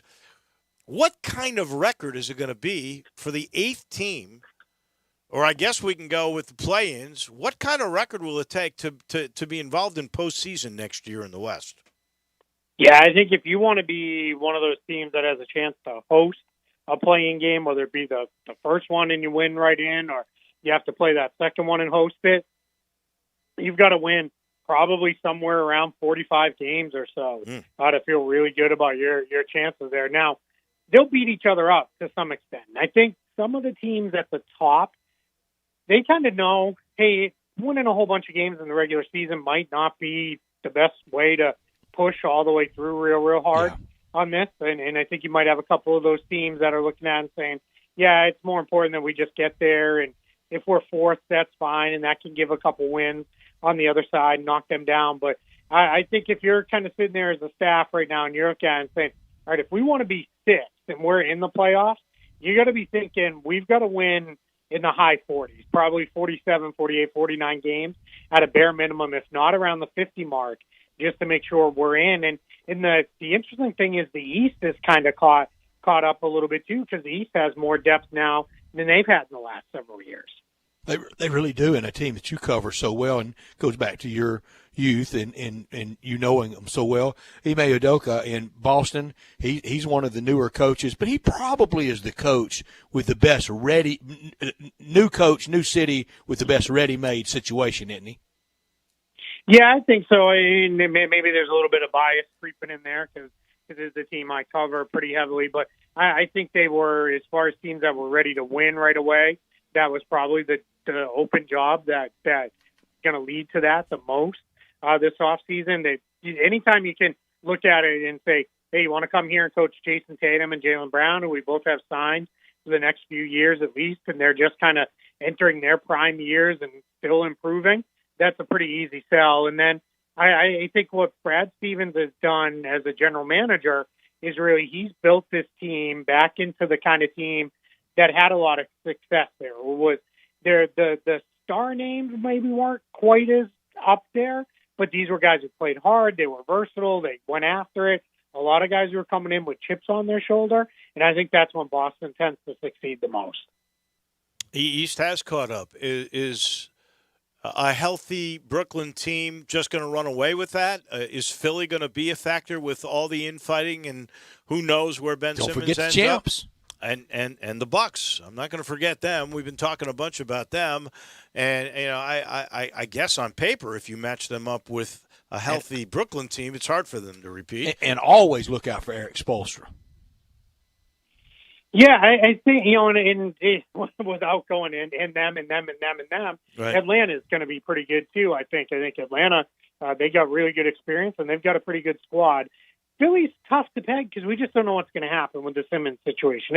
It's really kind of silly. We're sitting here on September 8th, and this thing's still dragging along, and now we're hearing he's not going to go to training camp and all that stuff. So let's see what becomes of that situation. But if Brooklyn is fully healthy, if you could tell me right now they're going to play. Their key guys are all going to play 70 games each, and they'll be healthy all the way through the season. They'll just miss a handful of games here and there for rest or minor injuries. Then I would say, yes, they're going to rampage through the East, and it's probably not even going to be close. The challenge is those three key guys have all missed considerable time over the last few years. So that's I think if everybody's looking at it, everybody's saying, we had this conversation last year of this team's just going to roll through everybody, and they only made it to the second round and got bounced out of the playoffs because you never know what's going to happen. And I think if you're the Bucks, it's interesting. There's always that fear of a letdown when a team is coming off a championship. And I think if you're Mike Budenholzer, when you're having that first team meeting in 3 weeks or so, I think one of the things you're saying is, hey, did you guys remember you won the championship? Because nobody else sure seems to. They've all handed it to all these other teams. Let's get out there and get to work. And I think they're going to be the rare champion that comes back with a big chip on their shoulder. Biggest question for you for the Grizzlies entering camp? Right now, it's how does the rest of this roster shake out? They're still sitting on, as I term it, +3 in contracts where they've got to waive 3 guys. It looks pretty cut and dry who those guys could be. I don't know that Chris Dunn and Carson Edwards should be investing in Memphis area real estate. Their time there may be pretty short, but we'll see. But if we go beyond that, I think it's going to be who is ready to take steps forward.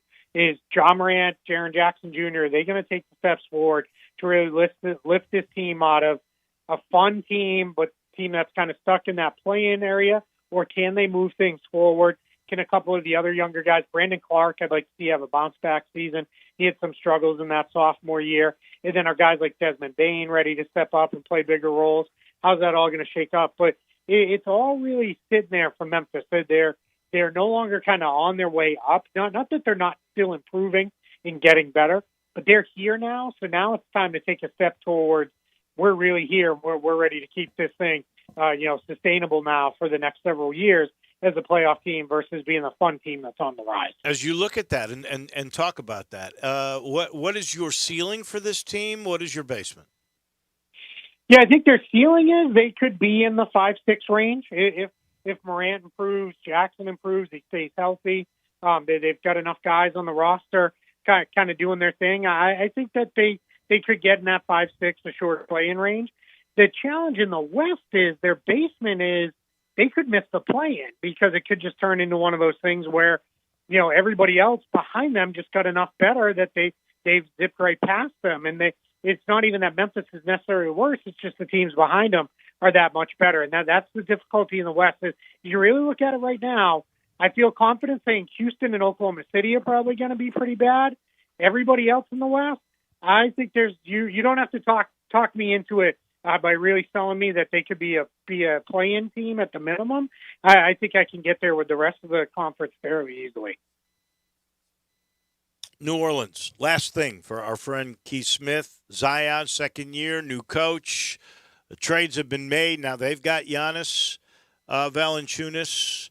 What is their ceiling? What is their floor? Because that is pretty much, I think, Memphis's rival, or they're attempting to make that the new Memphis rival. Yeah, which I think is really cool. I think there's some good back and forth stuff on Twitter. Generally, pretty good natured, which I tend to appreciate and I think is great. But yeah, I think New Orleans is similar-ish to Memphis. They have the bigger names. They've got Zion and Brandon Ingram and they had Lonzo. So it felt like they started from a place where more success was expected out of them. And they tried to kind of shortcut it, where Memphis took we're going to make smaller moves. We're going to put guys around our young guys that we feel pretty good about, and we're going to move this thing forward. New Orleans tried to fast track it and say, all right, we're going to add all these, superstars and go get vets around them and do all these things. And it hasn't worked out. But I think they're pretty similar to Memphis, where I think it's they're in a position where they could be pretty good. They could be a 5th, 6th seed, or they could miss out on the play-in entirely. Now, they're coming at it, though, from a whole different set of pressure because there's already a lot of stuff out there, which no one has ever directly refuted, that Zion Williamson's not overly happy because they're not winning enough. And if they don't, and he starts really getting upset, that starts to become a major problem. That's something that they've lived through before, and they're not going to live through it again with Anthony, like they did with Anthony Davis, and just hope to make him happy. I think they've learned their lesson on that one. My friend, as always, we appreciate it. Great stuff. And your insight is lovely. We appreciate it. We'll do this again next week.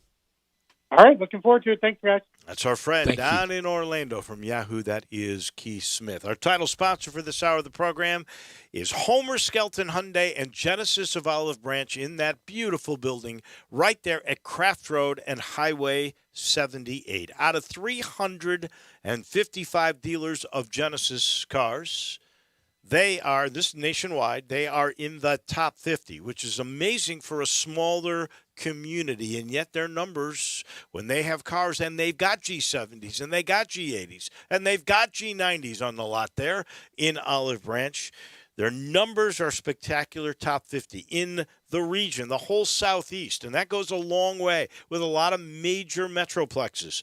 They are in the top 10. When it comes to the district, they're 1 or 2 every single time because they deliver. They got a team that's been together 14 years, and we all know how good the product is. All the Hyundais, all of the Genesis cars get a 10-year, 100,000-mile limited powertrain warranty. They're basically saying, we're guaranteeing this car for 10 years. And part of that reason is they're going to take care of you because each new car gets a 3-year, 36,000-mile maintenance package. That's right. They're going to change your oil, rotate your tires, make sure the liquids are right. They're going to tighten your belts. They'll make sure your car runs efficiently so that it lasts forever and that other guarantee stays in place. It's a great deal between salesmanship and maintenance and finance and everything else that goes into it. You just can't beat Homer Skelton Hyundai or Genesis of Olive Branch. Back in just a minute, there is a story. Apparently, Cincinnati has applied to enter the Big 12 starting in the summer of 2023. Steve Earhart from the AutoZone Liberty Bowl will talk about that. And there's other twists and turns that could be coming. We'll just have to wait and see what he thinks about all of that in just a minute. You have opinions? The knowledge that I have matters. We want to hear them. Call or text us on the AutoZone listener line at 360-8255. That's the AutoZone listener line at 901-360-8255. Get in the zone, AutoZone. Tee it up at Edwin Watts Golf Shops for the tailor-made fitting event happening September 6th through the 12th, featuring the new P790 irons with speed foam air technology and tungsten weighting to give you more distance, and the new MG3 wedges now with raised micro ribs positioned between the grooves. Go to worldwidegolfshops.com and register to get a free custom fitting. Edwin Watts Golf Shops, home of the 90-day satisfaction guarantee. With the help of Cheerios Oat Crunch Almond, I get everyone's morning started with a smile. It has a delicious and hearty combination of the Cheerios you love, whole grain oats, and sliced almonds for an extra crunchy crunch. That's how I set the rhythm for a great day. Look for Cheerios Oat Crunch Almond in your local grocery store. At Jason's Deli, when you're dining in or picking up curbside, you can expect wholesome food and no surprises, just delicious sandwiches, crisp salads, and quick quality meals made with the freshest ingredients and no artificial trans fats, MSG, high fructose corn syrup, or artificial colors and dyes. Around here, a lot of thought goes into what we put into our food and what we take out of it, because you're not just taking a bite, you're getting a taste of who we are. New items are constantly being created to expand our menu for all tastes and special diets with vegan and gluten-free options available. Convenience and on-time delivery you can count on. It's just a click away at jasonsdeli.com, so whether you need to feed 5 people or 5,000, the team at Jason's Deli, they have the credentials and the commitment to keep you satisfied. Freshness is nearby at Jason's Deli with locations at Ridgeway in the Park Place Center, Poplar and Highland, Germantown Road in Cordova, and on Goodman Road in Olive Branch. Jason's Deli. It's wholesome food and no surprises. If you're going on vacation, making a college campus visit, or if business takes you out of town, There's just no better place to board your dog than Barks and Recreation, 965 Reddick Cove between Bud Davis Cadillac and the Blue Plate Cafe in East Memphis. Boarding, daycare, grooming, we have the best of everything at Barks. Indoor-outdoor kennels so your family member can go in and out as they please. Indoor and outdoor play areas. 4 walks a day, group play, and individual attention from the best staff in the Mid-South, which includes an overnight staff to ensure the safety and comfort of your pet 24 hours a day. All reasons to choose Barks and Recreation above all other boarding and daycare facilities. BarksDaycare.com or 509-0909. Check us out and make your reservations now at BarksDaycare.com. If your dog could speak, he'd say Barks. Ole Miss Rebel Yell is back. The Rebel Yell Hotline Radio Show is back on WHBQ Sports 56 and 98.5 FM. Every Monday night at 6, hear the latest news on your Ole Miss Rebels with Yancey Porter with 24/7 Sports, former Ole Miss defensive tackle Mike Fitzsimmons, Gordon Ford covering SEC Sports Call, and former Ole Miss baseball announcer Gary Darby. From kickoff to free throw to extra innings, your Ole Miss sports on the Rebel Yell Hotline Show right here Monday night at 6 on Sports 56, 560 AM and 98.5 FM. Your Mid-South Sports Station. Now, more of Sports Time on Sports 56 with Wolo and Stats. This hour of Sports Time is brought to you by Homer Skelton Hyundai. Here once again are Dave Woloshin and Brad Norsworthy.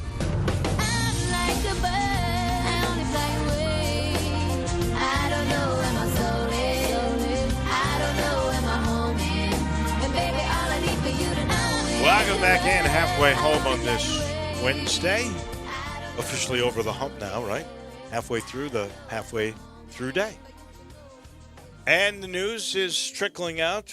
Just moments ago, The Athletic reported that Cincinnati has extended an invitation to, they have extended an application, sent an application to the Big 12. The Orlando Sentinel is reporting that UCF has done the same thing. There are some twists and turns. There are I think some schools in the Big 12 or presidents in the Big 12 that would like there to be 6 additions. And if they were to go to 6, the speculation is Boise and Memphis would be added with Cincy, UCF, BYU, and Houston.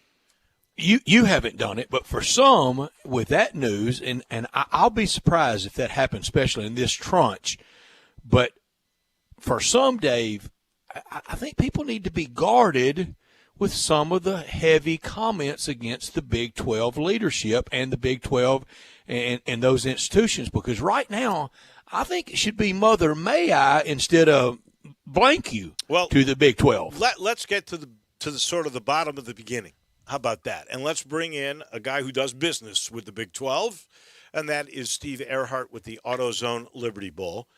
And he knows Bob Bowlesby really well. And he also knows Mike Oresco very well. As the commissioner of the AAC, he's had on several occasions now, the AutoZone Liberty Bowl has had a Memphis and Navy. They have had the American teams in his game. So when this thing first started and the Big 12 was decimated with the loss of Texas and Oklahoma, the speculation was the American might be in the driver's seat. Somehow Bob Bowlesby grabbed the steering wheel. What happened there, Steve Earhart? What do you think occurred that kept the Big 12 in control? Well, and first of all, I'd like to say what Stat said is exactly right. This is a political strategy here where you've got to get 6 out of those 8 votes, of the 8 remaining teams in the Big 12, which they only had 10 to start with, so subtract Texas, Oklahoma, so you're trying to get 6 out of 8 votes. So it should be considered a political process rather than a warfare. But what happened, Dave, is exactly when the standoff occurred, when you say that, who's going to win? Is it going to be the American or is it going to be the Big 12? And the American just didn't have enough bullets or enough arrows in the quiver because the Big 12 had the autonomy standing there and the governance issues. They had the share of the CFP and the votes in the CFP for the next 5 years, and they also had the automatic slot in the Sugar Bowl, and they were getting $40 million a year from TV, and the schools in the AAC, including Memphis, were getting, I think it was 4 moving to 7 over the next few years. So there was no chance that the American had enough bullets. Now, the only hope they had was that if the league really disintegrated, if, for example, the Pac-12 and the Big Ten would have poached some teams. There was some talk early on that Iowa State or Kansas was looking at the Big Ten, and that West Virginia was looking at the ACC, and then the Oklahoma Pac-12 State was looking to at the Pac-12. Texas Tech and Oklahoma State. So in that case, then the American would have succeeded and brought in the remaining teams, but once the, quote, this invisible alliance between the Pac-12, the Big Ten, and the ACC occurred, that left those 8 teams where they had to defend, and they had more bullets there, so that's why they were able to succeed in luring away Central Florida, Cincinnati, and Houston. So, but I think the strategy is still a potential strategy. What you just said is that could there be 2 more teams go so that once that Texas and Oklahoma leave, that we can talk about that in a minute. Is that going to be 2 years or is it going to be 4 years whenever they leave the Big 12? That should the Big 12, and of course we're talking about numbers here, by the time that Texas Oklahoma leaves, then the SEC will have 16 teams. The ACC has, 14 and a half, if you count Notre Dame playing a half a schedule, and you've got the Big 10 with 14 teams. So and then the Big 12 would be at only 12.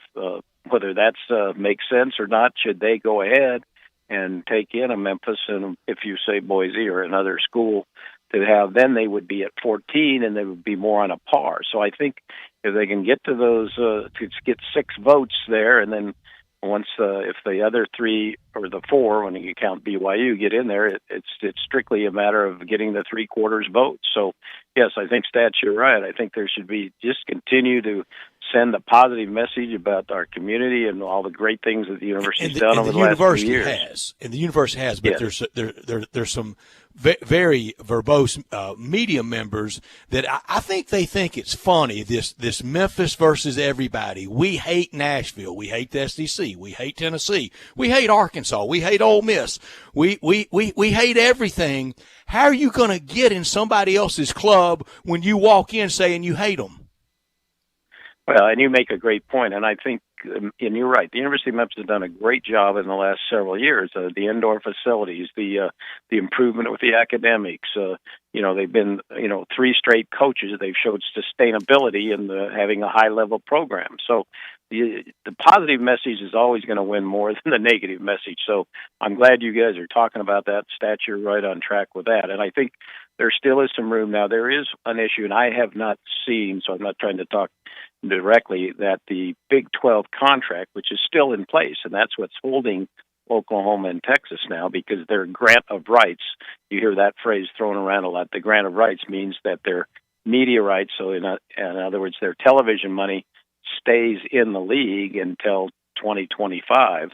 So I've heard, and maybe secondhand, but the ESPN and Fox, which share the Big 12 contract, says that they cannot have more than 14 teams. So until Texas and Oklahoma leave, is there room for teams number 15 and 16, meaning if what you posited there about either Memphis and Boise going in and adding 6 to the group where they have 10 now, and would that exceed? And they would have to wait to add in, hypothetically, again, this is all hypothetical, I want to be quoted saying that if Memphis would be admitted as, say, an extra team now besides these 4 that are going in, they may have to wait until the contract gets straightened out. And I would firmly project that the lawyers are going to be hot at this, because it's going to be tough for Texas and Oklahoma to stay in the league for 4 years with human behavior as it is. And remember when Texas A&M and Missouri were leaving the league,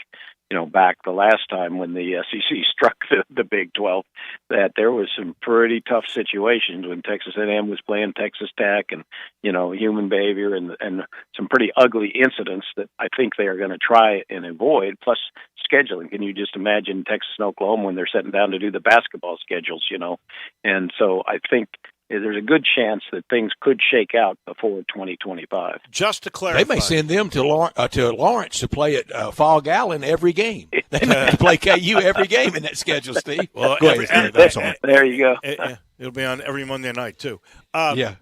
Just to clarify, so the contracts with ESPN and Fox pretty well mandate that the limit of Big 12 teams, which they pay out to, can be 14. So, Dave, I don't know that for sure, but that's your speculation. So if that is true, that's why they're taking only 4 in to begin with. They chose the 4, being Houston, BYU, UCF, and Cincinnati, and that 2 more could follow when finally Texas and Oklahoma are in the SEC, so that the league does get into 14. And the speculation there is that I've seen at a couple of different places, including The Athletic, is that Memphis and Boise would be next. Yeah, and I think Memphis has a much better chance than Boise, because you compare, and a lot of this is driven by television markets and density and that kind of thing, and Memphis certainly has the lead over Boise in that. Boise has a good football tradition going back about the last 15 years. As you remember, we even had Boise State, but they were really not even heard of until really about 15 years ago, when we had Boise State play in that famous AutoZone Liberty Bowl game against, they were undefeated. Remember, that was still when I think there were 12 games. They were 11-0. 2004. They came in here and played. Their seed stats, I knew you knew that. So it's 17 years ago. It was the first time their current head coach had an interception touchdown in that game. Yeah, Avila, boy, stats, you are amazing, because Andy Avila, exactly right, and Dan Hawkins was the head coach, and it was the first time Boise had played on the east side of the Mississippi. Now, we weren't that far east of the Mississippi, but Boise was an unknown quantity. But they really upped their program, and playing on the blue field where the geese can land and that kind of thing.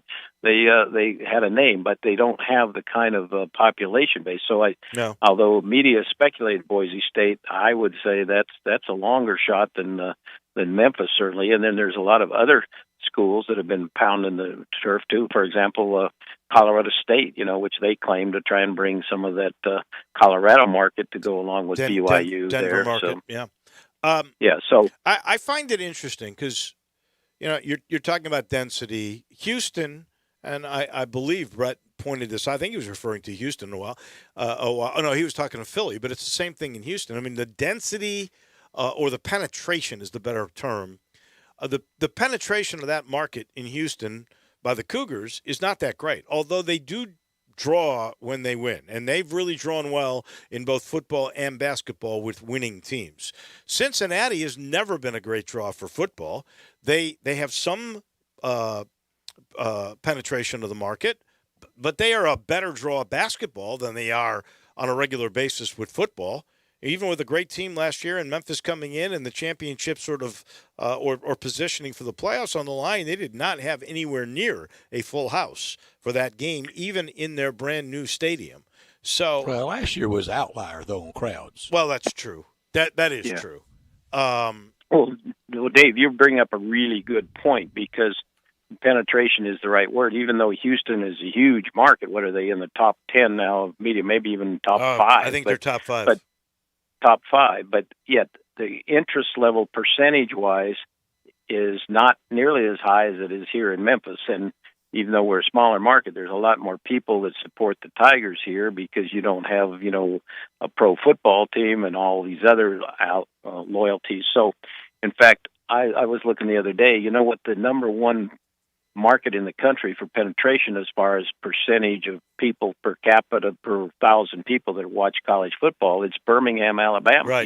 Yeah, no, I knew that. Yeah. Okay. And so Memphis is not that far behind in the kind of loyalty. That's because here we are. People love college football in this part of the country, which is a bigger number than the percentage in Houston or Boise or Fort Collins, Colorado, no question about it. Or I think Cincinnati, that's the point. or Cincinnati, Ohio.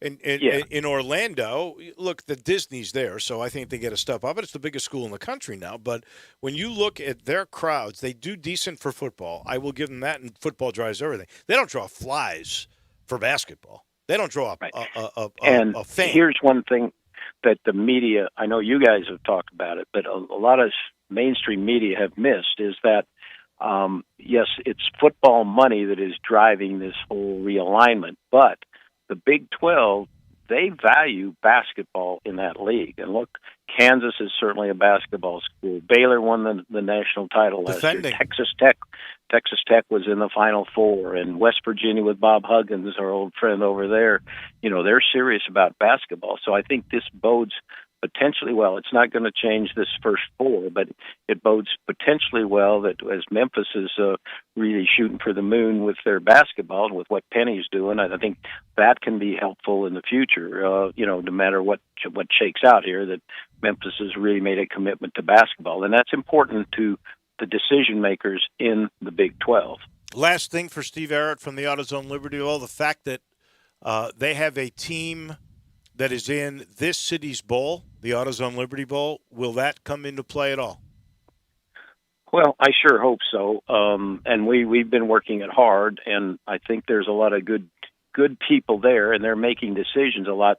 I think it's this analysis company, Navigate or whatever they're called. I mean, I'm not sure I buy all their stuff totally, but they just put out these issues about what's your record been over the 15 years, what's your national branding, and it's pretty easy when you say, as you say, David, UCF is the largest university in the country, 70,000 students down there in the Florida market, so that's an easy one. And then, as you pointed out, BYU they're already got their own ESPN television contract. They don't have to get out any league. They've been good for 35 years. They got a great tradition, and they draw 60,000 people to every game. So that's a pretty easy one. Then you talk about the metro markets there. Cincinnati, Houston, and Memphis over the last 10 years have some fairly equal kinds of football performance, and those were closer issues, I think, than what you just talked about. But, we're certainly hopeful, and we're working hard to, convince the Big 12, but Memphis has to be. Go give Bob Bowlesby a kiss from all of us. That's all. That's all I can tell you. Thank you, Steve. Well, but don't forget the University of Memphis is doing a great job, and we got to be careful that there's no great disappointment because they have to resaddle up and bring some new teams into the American. They're still really moving on an upward trajectory from both football and basketball. Thank you, Steve Earhart. We appreciate it. Thank you. That is Steve Earhart from the AutoZone Liberty Bowl. Brought to you in part by Old Dominick. Join the team at Old Dominick for distillery tours and tastings at their craft distillery located at 305 South Front Street in the heart of downtown Memphis. This place is cool. If you haven't been there, it is really a neat thing. The only distillery tour in Memphis, the Old Dominick Distillery Tour, is a 45-minute sensory journey that begins with the history of Old Dominick whiskey and founder Domenico Canali. An up-close view of the extensive grain-to-glass craft distilling facility ends with a curated tasting of Old Dominick's portfolio of spirits. Visit OldDominick.com for tour availability and distillery hours. Can't make it to a downtown tour? Ask your favorite Memphis spirit shops where you can find Old Dominick right on the shelves. Share a sip of pure Memphis with our hometown brand, Old Dominick. We pause for just a second. When we come back, I'm going to give you my NFC playoff picture, Coach of the Year, MVP, and Rookie of the Year. Well, that's a slam dunk on Rookie. We all know who that's going to be. We'll give you that in just a minute. Broadcasting from the Family Leisure Studio, we are Sports 56 and 98.5 FM. At Gateway Tire, we go the distance for you. When it comes to tires, auto repair, and car maintenance, Gateway has it all. Gateway Tire and Service Center is here to help you with all your service and tire needs. Choose from Yokohama, Toyo, Firestone, and Michelin. The list goes on and on. We have tires for all your needs and budgets. And when it comes to service, Gateway Tire has the most experienced mechanics and state-of-the-art equipment. Come see us for any repairs, alignment, struts, air conditioner, schedule maintenance, and more, including brakes with a free brake inspection. Then take advantage of the Gateway credit card. Apply today for stress-free financing made easy with no annual fee. Ask about our 6-month deferred interest with any purchase over $149. Go to gatewaytireandservice.com for great deals and coupons. Gateway Tire and Service Center has it all for you and your family.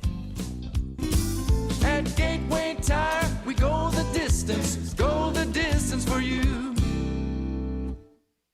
Hi, this is Troy 5 owner of 5 Reef Services. You've heard me talk about how we offer the best products, the best warranties, and the best services for years. Now let's talk about pricing. Pricing should never be the only reason you hire a contractor, but in today's world, pricing is always a consideration. So we suggest you get 2 or 3 estimates for your roof replacement from a reputable, licensed, and insured company, and then give us a call. If we can't beat your best price for a comparable roof system by more than $100, we'll give you $100. It's that simple.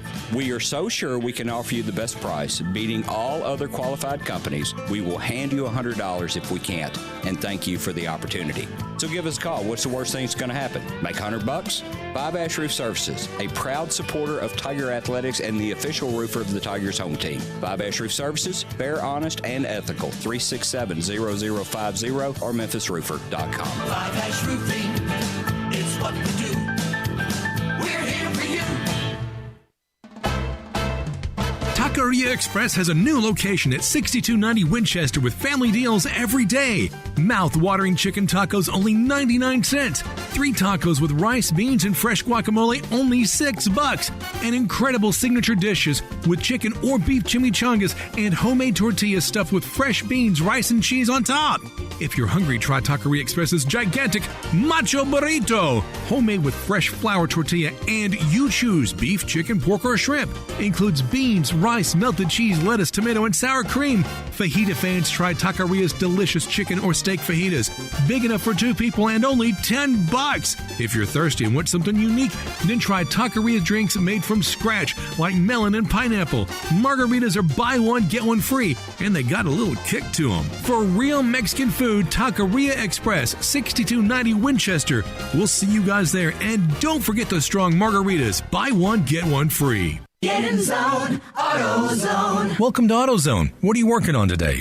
So you're looking for more out of your battery? We can help. If you're in need of higher performance, we'd go with Duralast Platinum. It's the best choice for premium power design for your vehicle. And the line now includes EFB and AGM technology, which means we've got the right Duralast Platinum battery for you. And they're only available here at AutoZone. That's why we're America's #1 battery destination. Claim based on data from the NPD Group 2020. Get in zone, AutoZone. AC trouble? Call Air Doctors of Memphis, 901-598-HVAC. Owner Matt Davis is a 3rd-generation full-service air conditioning specialist. Air Doctors of Memphis services all major brands, and labor and parts are guaranteed 100%.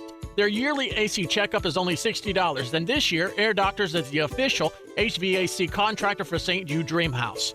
Air Doctors installed the St. Jude Dream House new Train high-efficiency equipment. Get your service from the best. AirDoctorsOfMemphis.com. Call 901-598-HVAC. Now, more of Sports Time on Sports 56 with Wolo and Stats. This hour of Sports Time is brought to you by Homer Skelton Hyundai. Here once again are Dave Ocean and Brett Norsworthy.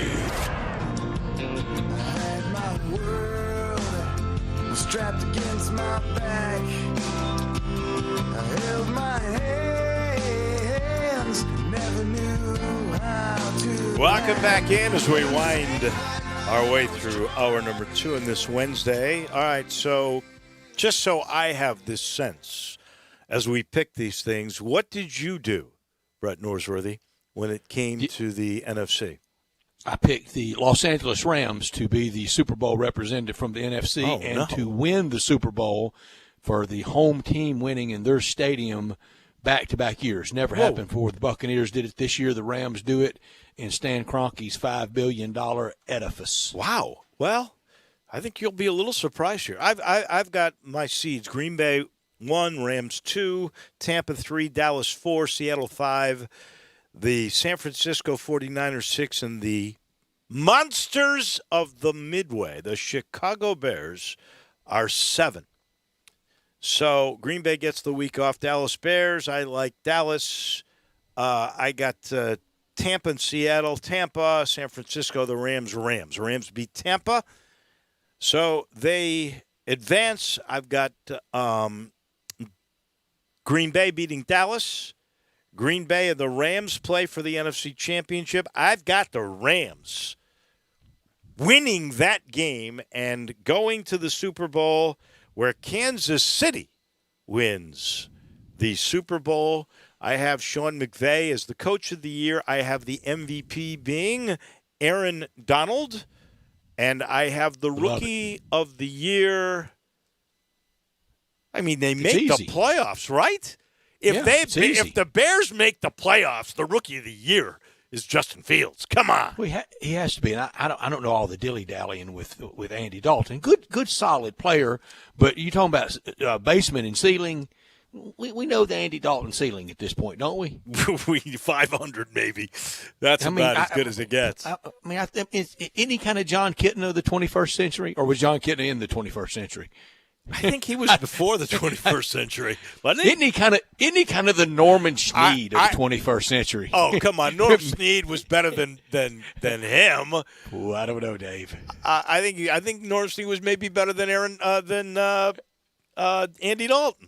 Now, the league doesn't do it like we did it. And oh, they don't? They don't do it 7-4?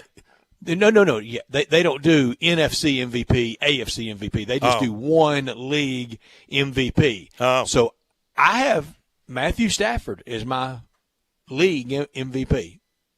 Well, if the Rams indeed win the Super Bowl, I think you're right. How's that? I went with Aaron Donald because I don't know. He might be the best player in the game, Aaron Donald. He might be. I know this much. If you're a coach and you're game planning, you better have him well accounted for. He disrupts. Count him at recruiting time. 1, 2, 3. 3-star. Aaron Donald. 3-star. Is that right? Wow. Yes, sir. You know, he was – Aaron Donald kind of reminded me the way he disrupted of that new Ole Miss player, Campbell. Chance Campbell. He was playing middle linebacker, but Chance Campbell had him a game Monday night. He did. He was terrific. He really was. That is 2 hours in the books. It is Arkansas State and Memphis on Saturday. Jonesboro, Arkansas. You know they got almost 14,000 students at Arkansas State. Real quick, when you were a senior in high school, how many students were there at Arkansas State? Do you remember? Brett Norsworthy? I think Brett Norsworthy's already walked away. He's gone to the bathroom in Forest City. I'd love to know that. Anyway, I know that place has grown like crazy. We have a special guest coming your way, Kara Ritchie from 95.3 The Ticket in Jonesboro. She'll break down this game with us when we come back for hour number 3. It happens in just a minute. More of Sports Time on Sports 56 with Wolo and Stats. This hour of Sports Time is brought to you by Homer Skelton Hyundai. Here once again are Dave Ocean and Brett Norsworthy.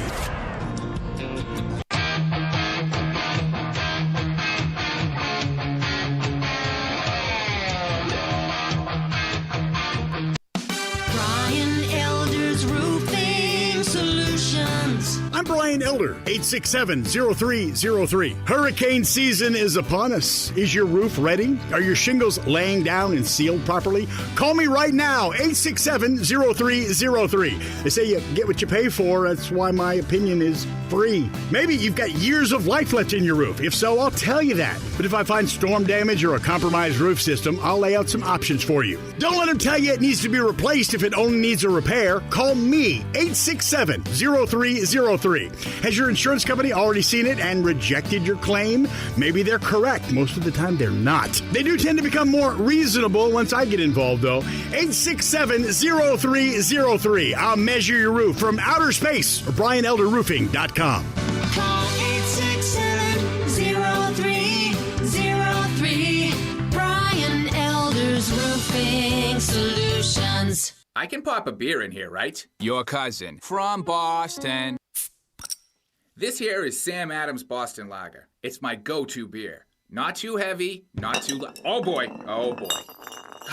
That's whoopsie daisy. Oh no. Is there somebody that can help? Come on in the room. It poured right in the keyboard. Relax. I spill beer on my computer all the time. Sam Adams Boston Lager. The Boston Beer Company, Boston, Massachusetts. Drink responsibly. The 34th Annual Memphis Chevy Show, presented by T-Mobile, makes its return to the Memphis International Raceway September 10th and 11th. The premier destination for all things Chevrolet features multiple classes of drag racing, an automotive swap meet, jet dragsters, and more. Get your vehicle registered and enter it in a professionally judged car show, or just put it on display. You can also just sit back and enjoy the show. Tickets are now on sale online at just $20 for Friday and $25 for Saturday. Don't miss out on the largest car show in the Mid-South. Go to racemir.com for more information. I thought we were done with this. Hiya, Petey. Don't call me Petey. We're back, baby, doing Central Barbecue commercials. This is very exciting. Reminding everyone that there are 4 locations, all with that perfect Central Barbecue, slow-cooked Memphis-style barbecue. You know, you don't really need me for these. No, I want you for these. We're a team, you and me, telling the world about the best ribs in Memphis. Maybe the best ribs in the world, Central Barbecue ribs. See, you didn't need me to do that, and don't call Petey, Central Barbecue spots wouldn't be the same without you. I think they would. You know you love it, and there's no better barbecue than Central Barbecue.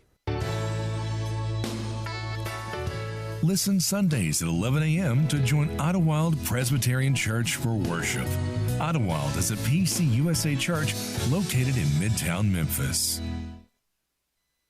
Need to sell your home? You're in luck because I buy houses. All you have to do is call Bill at 901-406-1101. That's 901-406-1101. Grab that pin, 901-406-1101, or just save it in your phone. Bill at I Buy Houses. I Buy Houses buys houses in any area, in any condition, at any time, as simple as that. I Buy Houses is guaranteed to close in 5 days. So if you need your cash fast, just call Bill at I Buy Houses, 901-406-1101. Has your house been on the market? Were you just tired of renters? Or is it just time to start over? Well, avoid repairing, cleaning, painting, and prepping your house. Just pick up the phone and call Bill at 901-406-1101. That's Bill at I Buy Houses. If you're in Southwind, South Memphis, North Mississippi, North Memphis, Collierville, if you can hear this, just call my friend Bill at I Buy Houses, 901-406-1101. We are Sports 56 WHBQ Memphis and W253DF Memphis, Flynn Broadcasting Stations. Welcome back to Sports Time on Sports 56 with Wallo and Stats. This hour of Sports Time is brought to you by DeSoto Auto Sales. Here once again are Dave Woloshin and Brett Norsworthy. We will talk Arkansas State and the Memphis Tigers with Kara Ritchie from 95.3 The Ticket in Jonesboro. She hosts daily noon to 2.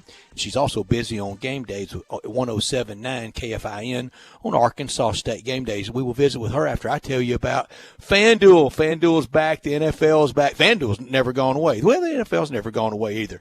Both are back and ready to roll starting tomorrow night and into Sunday and Sunday night's game and Monday night action. I can't imagine going into the football season without FanDuel right there, ever present by your side. FanDuel Sportsbook celebrating with 40-1 odds on any Week 1 game. Any Week 1 game. Who doesn't want to win $200 on a $5 bet? This is no Hail Mary. It's that simple. New customers get 40-1 odds when you place your first wager. FanDuel is sports betting made simple. I love the app. It's easy to use. I can understand it. So you know it's easy to use. Plus, when you win, you'll get paid in as little as 24 hours. On Sunday, you've got Detroit and San Francisco. The over and under is 45.5.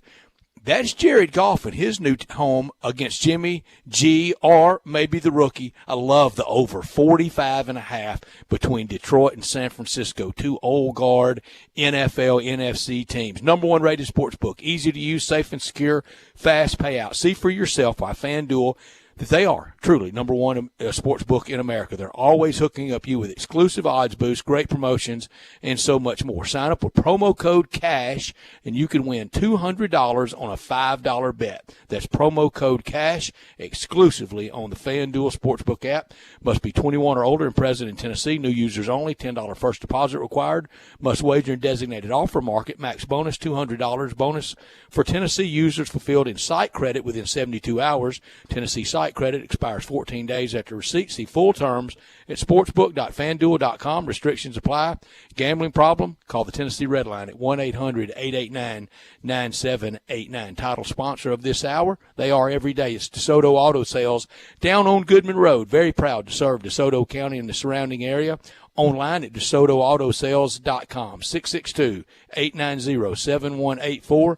Every make, every model down there. All the cars, test driven, all checked out bumper to bumper. If by chance they don't have the car you want, they'll go out and find that car for you. Kind, courteous employees, laid-back atmosphere, no high-pressure sales, but they care about your time. They know we live in a world today that time really matters, and that's why they want you to enjoy the ultimate car experience. Within 45 minutes, test drive a car, several cars, get credit approved, paperwork completed, and you're out of there in less than an hour. 45 minutes to be exact. It's that simple at DeSoto Auto Sales down on Goodman Road, 662-890-7184.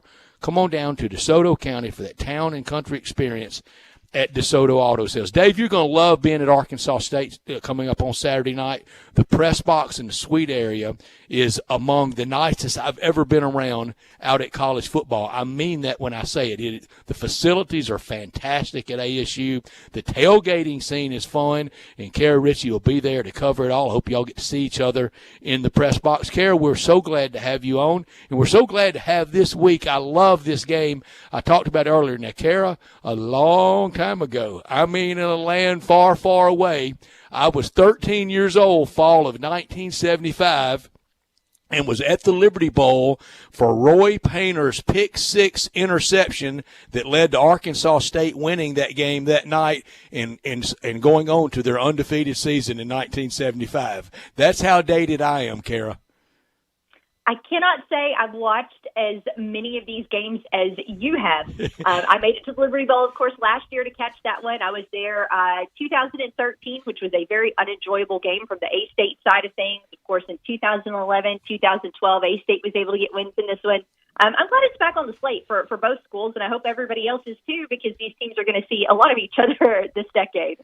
Sure are. Obviously, there are changes at the top. Butch Jones comes in after 3 years as a consultant at Alabama, soaking up all that Nick Saban stuff. And then Tom Bowen is the new athletic director, and we know Tom Bowen very, very well. The most incredible first image I ever had when he came to meet the press in Memphis for the first time. He basically said, in a rather confident, some would say boastful way, I know how to fix football. And by golly, he fixed football. So do you already notice changes in the way the team carries itself or the way game day conditions may be with the one game you had with Central Arkansas last week? Do you see differences from those changes at the top?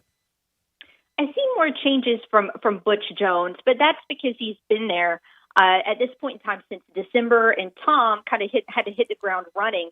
And in addition to figuring out a plan for several other sports, also, go through and hire a new staff, since so much of the upper level admin went to UCF with Terry Mahajer. With Butch Jones, you can really hear a lot of Nick Saban in him when he speaks. It's all about the process. I cannot count over the last 10 months or so how many times I've heard that phrase. And very much an attention to detail type thing. But you hear that not just from Jones, you hear it from his players as well, as they seem very focused on the process and the attention to detail and things like that. So you do see those changes, I believe, already in one game. I'm still waiting to see on what all Tom Bowen has in store for Arkansas State, but I do have high expectations there as well. Quarterbacks always get a lot of attention. Lane Hatcher at quarterback for Arkansas State and the FSU transfer, and Memphis settling in with a freshman quarterback in Seth Hennigan last Saturday night. He's going to trot out there first. Quarterback's a good storyline. Tell us about the Arkansas State Red Wolves quarterback situation and who will get the lion's share of the duty. Well, as far as who will get the lion's share of the duty, that is still TBD, and that's something that Butch Jones is really not going to give us many hits on. In fact, you go back to last week, it was everybody trying to figure out if it was going to be Blackman or Hatcher. Even going up to the announced lineups inside the stadium 20 minutes before kickoff, they announced 12 players on offense, the other 10 guys, and then 2 quarterbacks. So he is not in any way, shape, or form going to tip his hand leading up to this week. He's going to make Ryan Silverfield prepare for both of these guys. As far as what we saw last week, look, I think that Lane Hatcher's stats speak for himself. The guy went 12 for 12. I don't know how many quarterbacks went 100% as far as their completion percentage in week 1, but it's a real short list. James Blackman didn't move the ball quite as well. The offense wasn't as crisp and effective while he was out there, but he wasn't really necessarily helped out a ton by the guys around him. I think the team came out, played a little bit too tight in the first half when Blackman was out there, and so we didn't necessarily get those breaks, get those extended drives, but A-State was starting to move the ball a little bit better about the time that Blackman's helmet popped off, Lane Hatcher came in, and then things really significantly sparked. I would go Hatcher, but that is a personal opinion, and Butch Jones has been very complimentary of both guys in his media speaking engagements this week. Well, both guys are transfers, but that's about where the comparison ends. Blackman is 6'5", although he's skinny, only 190 at least by the roster that I got, and he's from Florida State, so he didn't get along, obviously, with Mike Norvell, and he transferred out.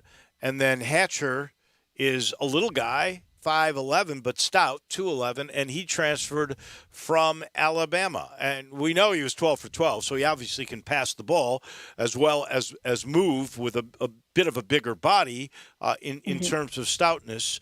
What would you say is the strength or the weaknesses of both those guys? Well, when you look at Blackman, he's got the better arm of the two. But one of the things that he is kind of lacking right now is just the speed in reading the offense and going through his progressions.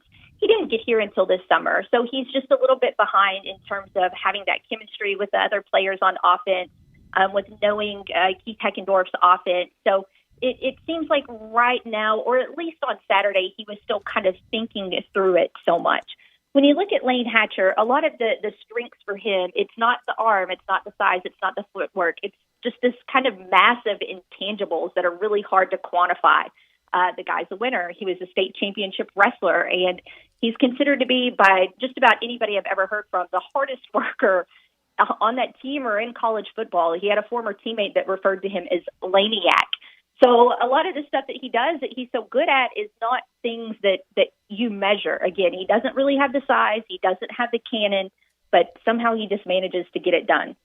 Kara, help me if I have this wrong, but I've heard the story told that Lane Hatcher, as a preferred walk-on, goes to Alabama, undersized and with a lot of challenges, to crack through there and get playing time. And that Coach Nick Saban told him, said, you need to go somewhere and play. You've got it. Is that accurate? Is that the story is passed along to you? I haven't heard that exact story, but I'll tell you what, that 2018 Alabama quarterback room had Jalen Hurts. It had Tua Tagovailoa, and it had Mac Jones in addition to pretty tough. In addition to Lane Hatcher. That's like an insane quarterback room, right? Wow. So he spent a year there, and then after that, decided to transfer to Arkansas State. He was actually originally committed to Arkansas State as a preferred walk-on, and then ended up at Alabama a year there, and then back. But to tell you about how much he was ready to dive into Arkansas State, he leaves Tuscaloosa, and his home is in Little Rock, which is about 2.5 hours. Well, you guys know where it is. I don't have to explain that. But his home's in Little Rock. But instead of going from Tuscaloosa to Little Rock, he takes the detour to Jonesboro so he can go ahead and pick up the playbook and start studying that before he even goes home to see his family. So he's an interesting guy, no doubt. Yeah. He really is. I look at this roster, and Butch Jones has dipped a lot of different places. And maybe this will be the case all year long because of the transfer portal. But like up front on the defensive side of the Red Wolves, 6 of the 8 guys in the 2 deep are all transfers, and a lot of them from Tennessee or Oklahoma. So they must really be learning each other because there's a lot of guys that are brand new to Jonesboro. Sure. And that was one of the biggest questions of the offseason was how would these guys be able to gel? All in all, guys, there's somewhere, I don't remember the final tally. It's either 54 or 55 newcomers all day on this Arkansas State roster when you count the transfers and the freshmen. So just getting them all to blend, I can't imagine what kind of undertaking that was. That being said, you know, this was a very quiet, kind of boring offseason. Never even heard even any kind of gossip or rumors about the fact that these guys weren't gelling or that, you know, some of these transfers came in with egos or anything like that. Not a single peep of that. So it does seem like that process is in place. And based on the way they played on Saturday, it looks like it's going okay. Kara Ritchie, our guest, talking Arkansas State and Memphis coming up Saturday at 6 p.m. Should be a lot of fun. Big day of football in the state of Arkansas with Texas in Northwest Arkansas and the Memphis Tigers in Northeast Arkansas. Wide receiver Corey Rucker named Sun Belt Conference Offensive Player of the Week. 9 catches, 138 yards, 3 touchdowns against Central Arkansas. Kara, every single year ASU they keep producing big-time wide receiver. They always find a big-time wide receiver, and that goes back a while now. It does. You know, it goes back probably to the start of this decade last decade, the 2010s, when A-State started in the 5-and-5 era. Hugh Freeze, Gus Malzahn, able to recruit some incredible guys. J.D. McKissick, one of the guys there, and in fact, he's in the NFL now, although he switched to running back. But the past 3 years have been really fascinating. You go back to 2019, and Arkansas State had Omar Bayless. And Omar Bayless, I think, led the nation in touchdown receptions. He was just insane. You have last year where you have Jonathan Adams Jr., and he would have been right atop that leaderboard as well, but he only played in 10 games, got hurt before the last one, but had just some incredible dynamic catches. Made a name for himself undoubtedly when Arkansas State played Kansas State, and he had one of the best non-catches that I think anybody saw all season, which I know sounds goofy, but it was just such an incredible play that you were amazed anyways. And now you've got Corey Rucker. And get this, guys, as great as the Game 1 stats are, this is how he finished up 2020. In the final game of that season, he had 9 receptions for 310 yards and 4 touchdowns. So looking at the past 2 games, 448 yards, 7 touchdowns. And he actually dropped one on Saturday. So he should have 8. But, every time A-State needs somebody to step up from that wide receiving core, they've been able to find one. And Corey Rucker is now just a second-year freshman. So I think he's going to be that guy for a second. So that big 300-yard reception game, that was the last game of last year for the Red Wolves? Okay, because it's listed as, it looks like true freshman, but they get you 4 games without losing your freshman year, and last year was a free year anyway. So I get it. And he's not that big, but he must be strong. Kid from Bentonia, Mississippi, and I must confess, I'm not sure. I know he went to Yazoo County High School, but I don't know where the heck Bentonia is. I don't either, but I know that if Arkansas State has a wide receiver that is from Mississippi, they're probably going to do a good job. That's where Omar Bayless was from. He was from Canton, 7. wasn't he? Yeah, he wore number 7, just like Corey Rucker does. So you've got a couple of wide receivers from the state of Mississippi wearing that number 7, and they have both really excelled. Kara, I don't know why, and I do not mean this at all to be adversarial with anyone. I don't get it when people get so offended about this game as a Super Bowl for them. Look, in a few weeks with Ole Miss, I'm going to go to Bryant-Denny Stadium, and that is a Super Bowl for Ole Miss. I know a lot of people took high exception a few years ago when Hugh Freeze described as the Ole Miss game as the Super Bowl for the University of Memphis. Last weekend, it was Central Arkansas's Super Bowl to come to Jonesboro. Is Saturday the Super Bowl for Arkansas State to have Memphis come to town? No, it's not, because this is something we've seen in the past. A Super Bowl would be, an SEC opponent that rolled into Jonesboro, which happened several years back when Missouri came into town. At one point in time, Miami was and Ole Miss supposed to with be Eli. Mm-hmm. Yeah, and And I think it was 2016 maybe. Miami was supposed to play in Jonesboro. It got wiped out for a hurricane. That would have been kind of a Super Bowl type vibe. But the fact is, these teams are old rivals, so it's fun.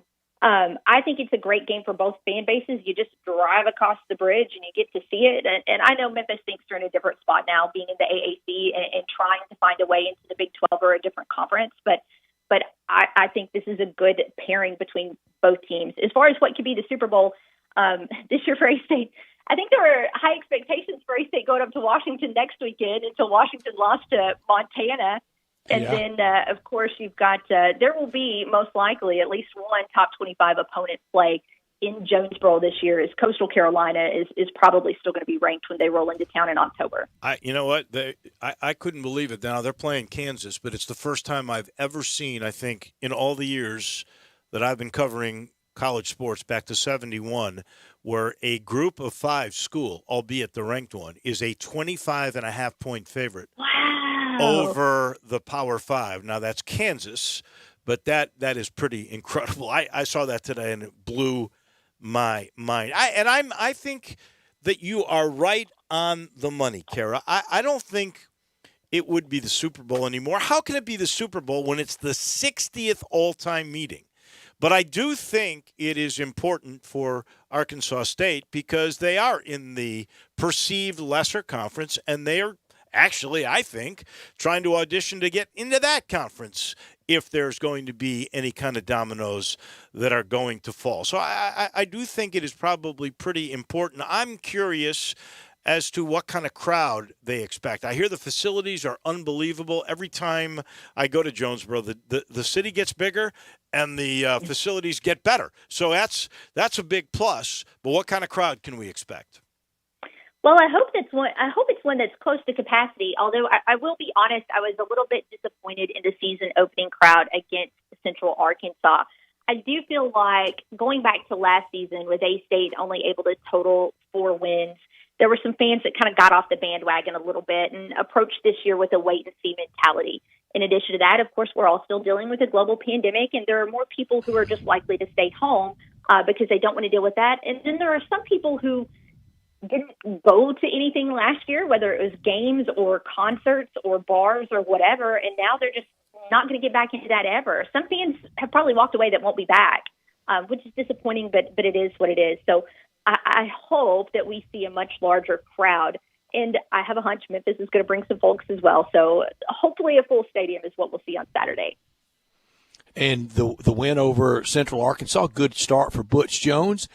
He had some travails at Tennessee, but we remember him so well, Dave, from AAC and Cincinnati. And also, Kara, I thought he had some good moments at Tennessee too, but Tennessee's appetite is just so heavy. How have you found him to be really in the rebooting of his career?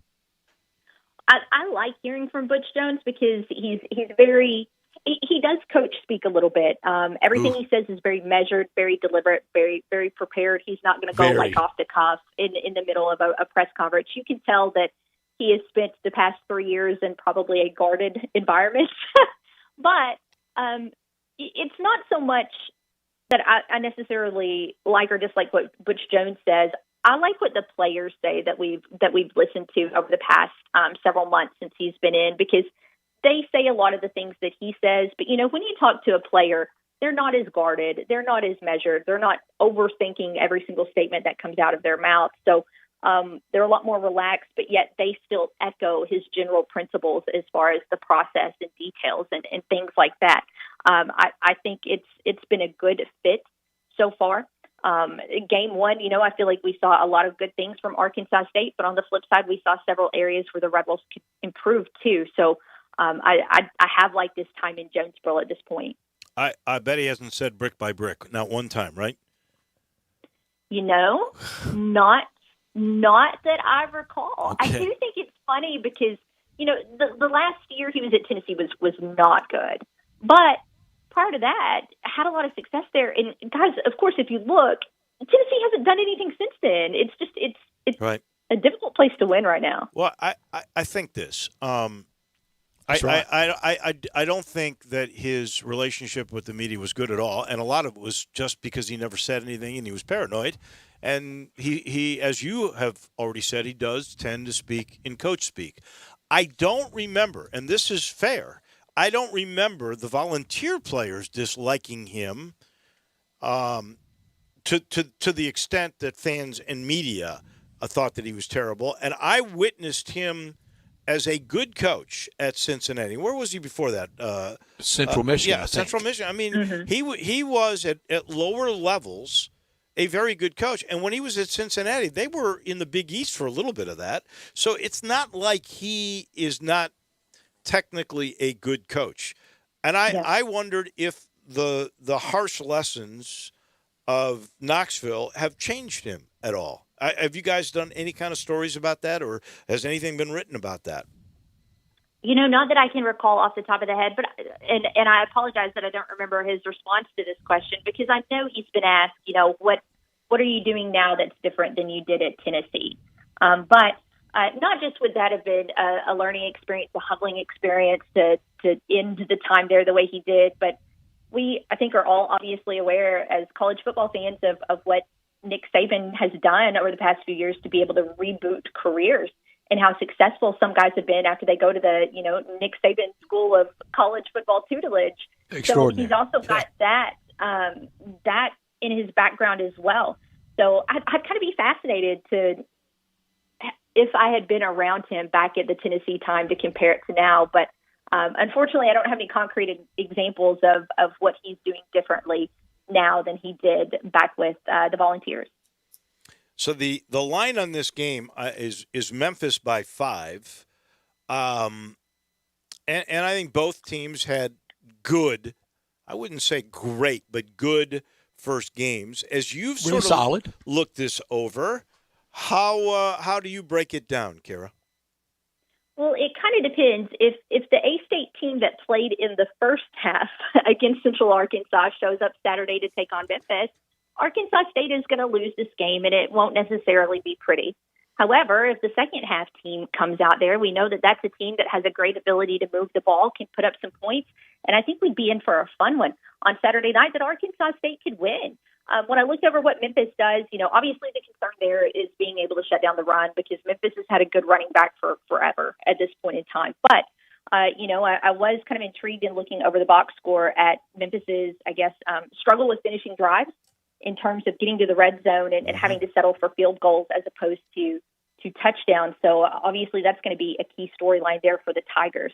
But I have, I'm a radio homer. I think A-State can be able to get a win in this one, but a lot of it depends on getting off to a much better start than they did against UCA. Special place in heaven for radio homers, Kara. We don't knock those. No, when you're going to watch them every week, you tend to get to know them, and you get to tend to like them and to root for them. And obviously it's an important game for both. It's sort of the real litmus test for both teams. Memphis got a big one the following week, as do the Red Wolves. You're going to go to Washington, and Memphis is going to be at home against Mississippi State. I don't think either team will be looking past this game. I think both teams know you better be focused. And I'm sorry, go ahead. And I think Butch Jones would be crazy if he didn't start the kid that went 12 for 12. That's my sense. I mean, I do as well, and that would be my pick. Lane Hatcher just has such a good grasp of this offense. He worked with the offensive coordinator the past 2 seasons, so it's almost automatic at this point in time. And he and Corey Rucker are on such a good wavelength right now. I swear those guys almost share the same brain. But with this game, it looms large, because all of a sudden this became Arkansas State's marquee non-conference matchup, because in week 3, it's a trip to Washington. Well, they just lost to FCS Montana. In week 4, it's a trip to Tulsa. Well, they just lost to FCS UC Davis. Yeah. So the strength of schedule for the A-State Red Wolves just took a massive hit over the weekend. So all of a sudden this becomes one of your bigger tests, obviously in non-conference play. You got to figure out, what kind of team you got. She is Kara Ritchie from 95.3 The Ticket in Jonesboro. That's great stuff. We appreciate it. Please come say hello to me on Saturday. Hey, one last question, purely selfish here. Fans, please indulge me. How high up is this press box? Is it as high as the last one? No. It's exactly for A-State. It's where it was last time, but it's kind of moved over a little bit. I will tell you this: if you have binoculars, just go ahead and bring them, because every off season I say I'm going to get some, and then I don't, and then I spend 3 hours squinting. So. And I'll never forget that. The first time I ever saw that old press box, 1971, I thought it was the Taj Mahal, but it was so high. No doubt about it. Thank you, my dear. We appreciate it. We'll see you on Saturday. Thank you, Kara. Sounds great. Thanks for having me, guys. See ya. That is Kara Ritchie once again. She is brought to you in part by Homer Skelton Hyundai in Olive Branch, Genesis of Olive Branch, the great product. And they got cars, especially Genesis cars, G70s, G80s, G90s. I love the 70. Fastest car I've ever had. I love the 90. Smoothest car I've ever had. And you know Genesis cars. They are the best bang for dollar in the luxury car market. Ask anybody who writes about them, magazines, who does consumer reports about them. They'll tell you.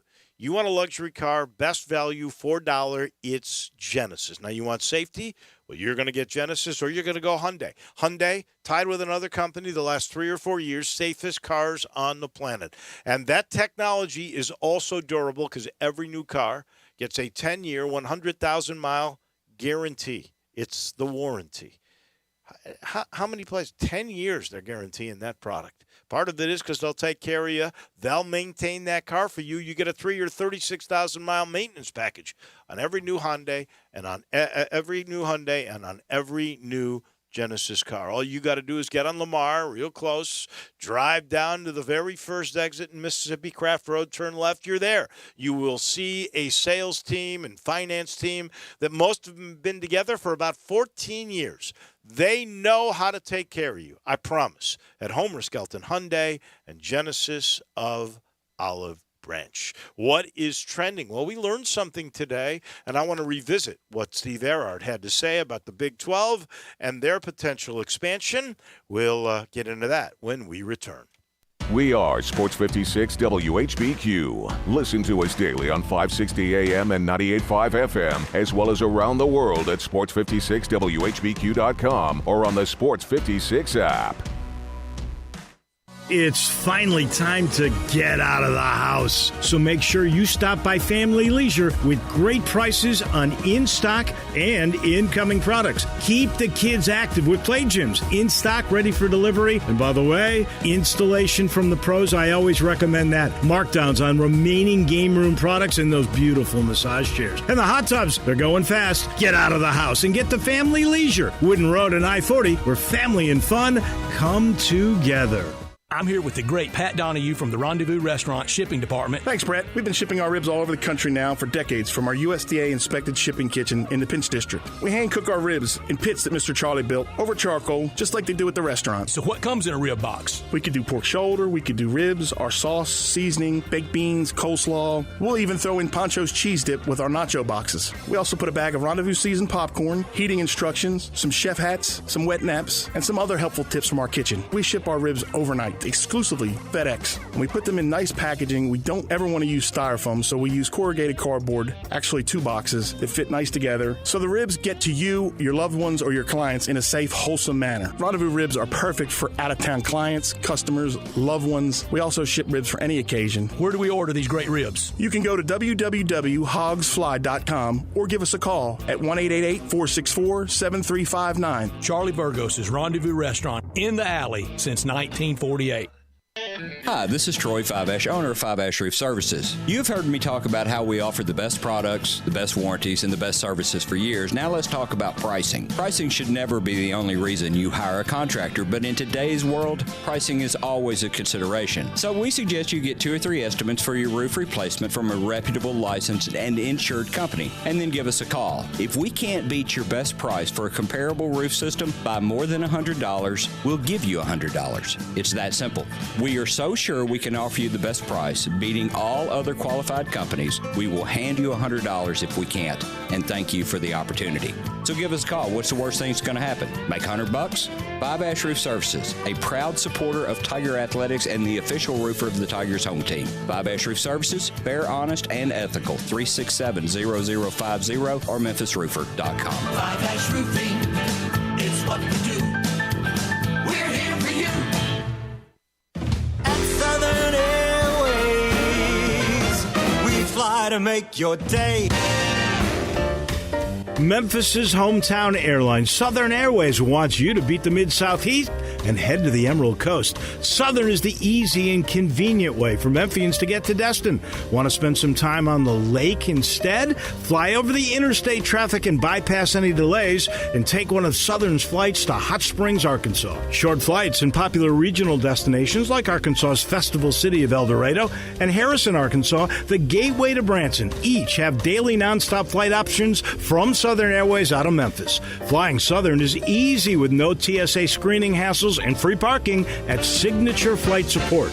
So if you're planning a quick weekend getaway, be sure to fly Southern Airways. Visit iflysouthern.com to reserve your seats today. At Southern Airways, we fly to make your day. Welcome back to Sports Time on Sports 56 with Wallo and Stats. This hour of Sports Time is brought to you by DeSoto Auto Sales. Here once again are Dave Woloshin and Brett Norsworthy.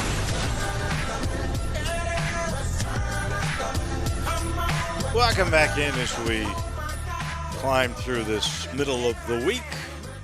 Nice to have you aboard with us. Steve Earhart said something I thought was really interesting today when he joined us at 4:30. And he basically said, and this was speculation on his part, but he's got pretty educated speculation, let me put it like that, that with the ESPN and Fox contracts, there is a clause that the Big 12 can have no more than 14 teams in an expanded league throughout the remainder, and that's through 25 of their television contract, because they don't want to pay out any more than that, and that was the deal that they made. And remember, the Big 12 was at 10 teams. So they can take 4 in until Texas and Oklahoma leave. They could take 2 more to get to 14 or to stay at 14 after Texas and Oklahoma leave. And there have been plenty of accounts now and speculation that once that occurs, if indeed Texas and Oklahoma were to stay for a while, and I don't think that'll be the case either. I know you don't think that that is the case. But most people believe Memphis is next. They would be the 5th of the 6 teams that would end up being taken, and plenty point to Boise, although there may be different teams that may pick up the 6th slot. So for those of you who are totally depressed, and certainly this is not a for sure, like it does appear that Cincinnati has sent their application in today, and that's a report from The Athletic. The Orlando Sentinel is reporting that UCF has applied too. They've sent their application in. So it sure seems as if those are locks. But Memphis definitely is still in the picture based on why the delay to bring 6 teams over and the contract from TV as the stipulation. That knowledge gives Memphis fans, I think, something that everybody needs, and that's hope. And conference realignment never ends. There's no finish line. It's always evolving. You can get frustrated. You can get aggravated. It may not, and it hadn't moved to where and at the speed Tigers fans desire, but it's always a work in progress. And there's no finish line. And whenever this phase with OU and Texas getting merged into the SEC ends, a new one will begin for the Big 12. It'll be an interesting era. It'll be interesting to see how all of it plays out. And I think you cautioned and Steve Earhart doubled down on that, where and I'm a Mike Oresco fan. Mike Oresco just didn't have the cards to play. Bob Bowlesby did. because he basically still has through 25 Power 5 authority, Power 5 voting rights. He's got college football playoff berth into 2025, and he's got the Sugar Bowl. Those cards outweighed what Mike Oresco could have. The only hope, as was pointed out, for the American to be able to become the bigger league would be for more teams to have left the Big 12. And once the decision was made by that new alliance that is made up by the Pac-12, Big 10, and ACC that they weren't going to expand, that kept Bowlesby and the Big 12 in the power slot. And schools like UCF, Cincinnati, BYU, Houston, they knew it.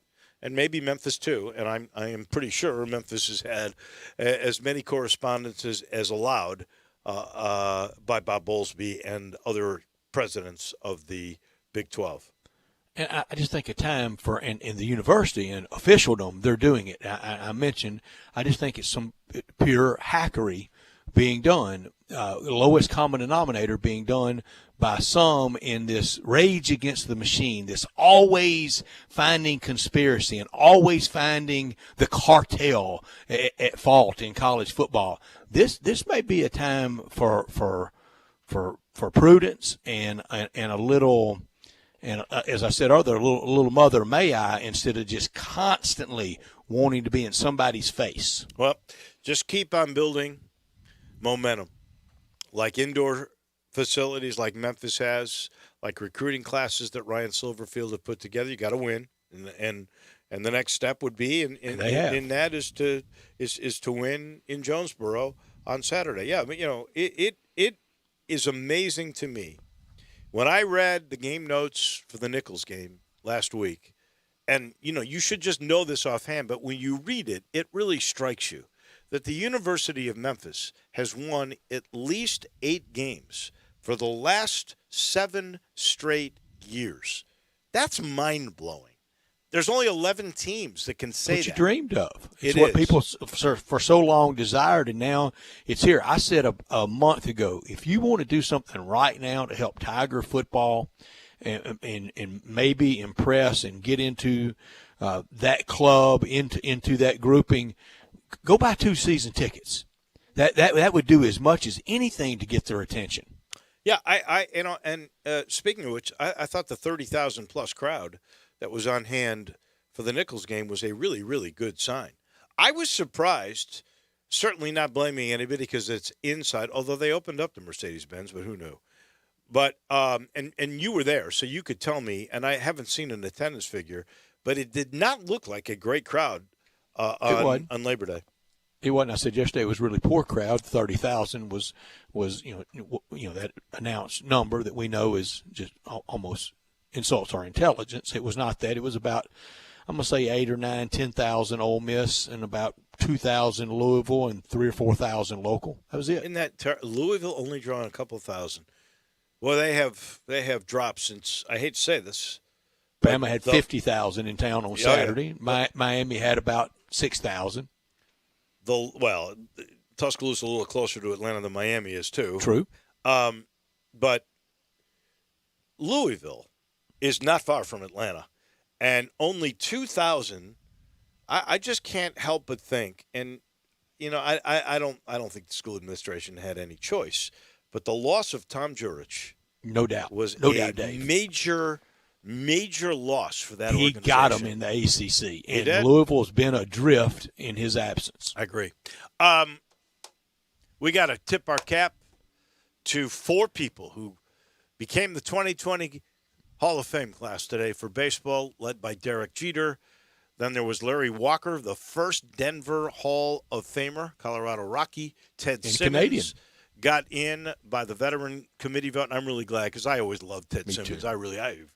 He wore the long hair, and I spent most of the 70s fighting my brother. He was a huge Johnny Bench fan, and I spent most of the 70s fighting my brother that Ted Simmons was really better. He wasn't, but Ted Simmons was really good. Well, Ted Simmons was a better hitter, but Well, he was switch hitter, but Johnny Bench from that right side was real good. But I love Ted Simmons. And nobody really, could defensively keep up with him, with Johnny Bench either. I mean, no, Ted Simmons couldn't wasn't in that class. And I was so glad to see Marvin Miller. I've thought for a long time he should be in and as a contributor to the game, and he was. The modern player should be – they should have a fund to the Marvin Miller family and be funding it forever for what he made players. I think of all the people, even Derek Jeter, who, by the way, was one vote shy of being unanimous.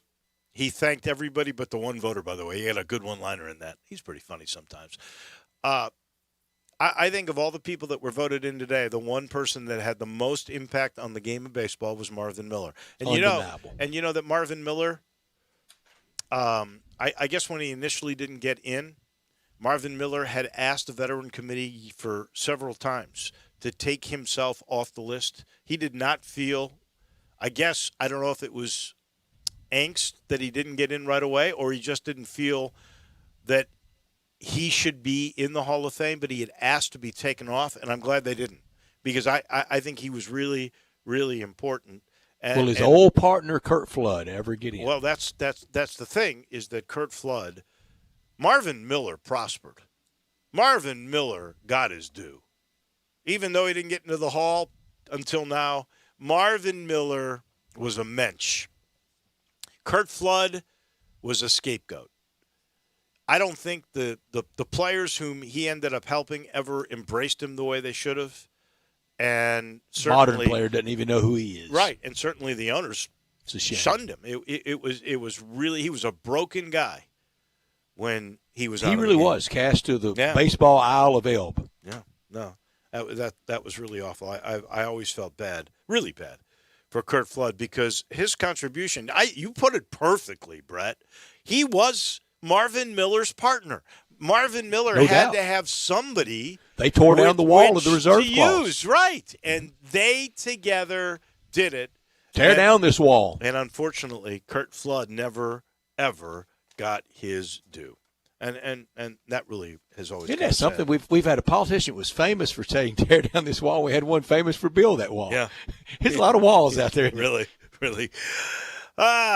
This portion of the show brought to you by my good buddies at Conway. When was the last time you had your air conditioning system tuned up? Or really, now that we are getting to fall, low humidity feels so good out there, right? But that means we're right around the corner to using your heating system. And if you had that system safety check, good news, you can get everything this month for $69. The 16-point Energy Saver Super Tune-Up, which keeps your system efficient and also lasts longer when it's tuned up. It'll last forever.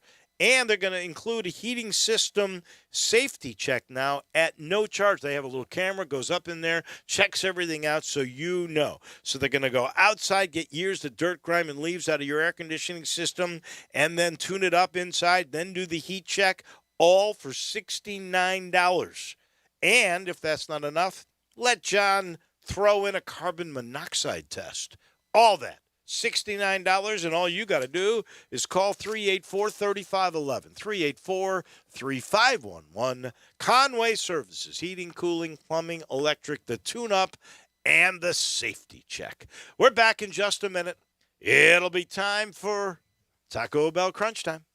Get your day off to a great start with Peter Edmonston and Anthony Sane on Sports 56 mornings. Weekdays from 7 to 10 on Sports 56 and 98.5 FM. The 34th Annual Memphis Chevy Show, presented by T-Mobile, makes its return to the Memphis International Raceway September 10th and 11th. The premier destination for all things Chevrolet features multiple classes of drag racing, an automotive swap meet, jet dragsters, and more. Get your vehicle registered and enter in a professionally judged car show, or just put it on display. You can also just sit back and enjoy the show. Tickets are now on sale online at just $20 for Friday and $25 for Saturday. Don't miss out on the largest car show in the Mid-South. Go to racemir.com for more information.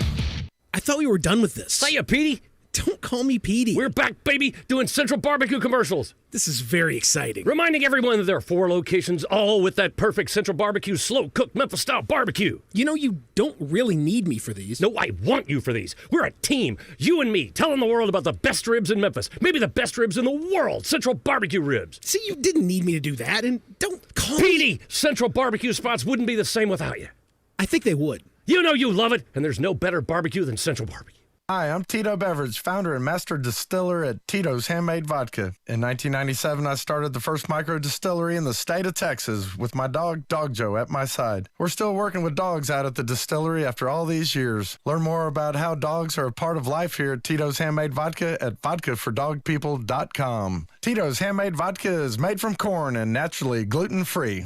Cheers. 80 proof Tito's Handmade Vodka, distilled and bottled in Austin, Texas. Tito'sVodka.com.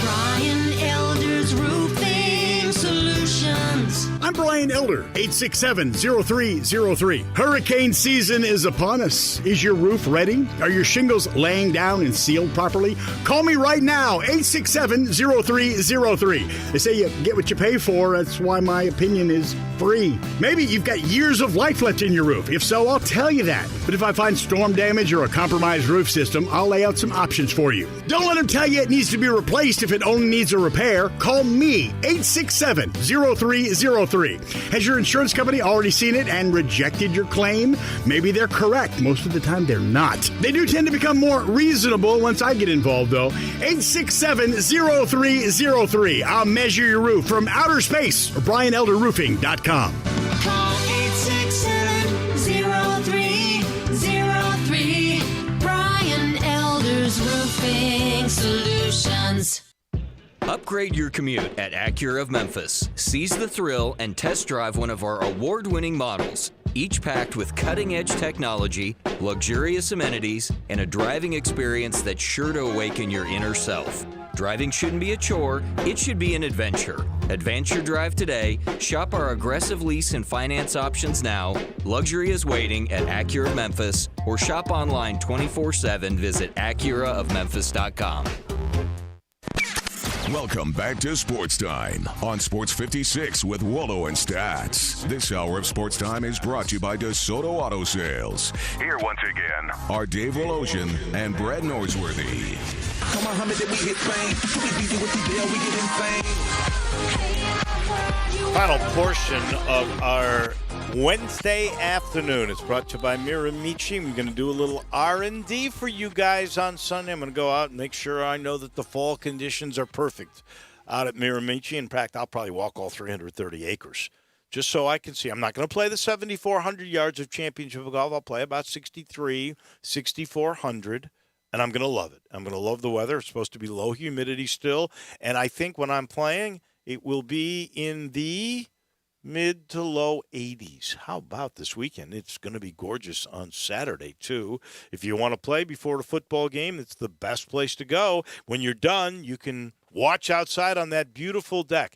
I'm telling you, you can't beat it. If you were to go play golf tomorrow, if you're a senior, $30. That includes golf cart and range balls and all the practice facilities. Even if you went on Saturday or Sunday, $49. I'm telling you, it's just the best deal around. That's Miramichi, 25 minutes from my driveway in East Memphis. Miramichi, one of the great golf courses in the state of Tennessee. It is now officially Taco Bell crunch time.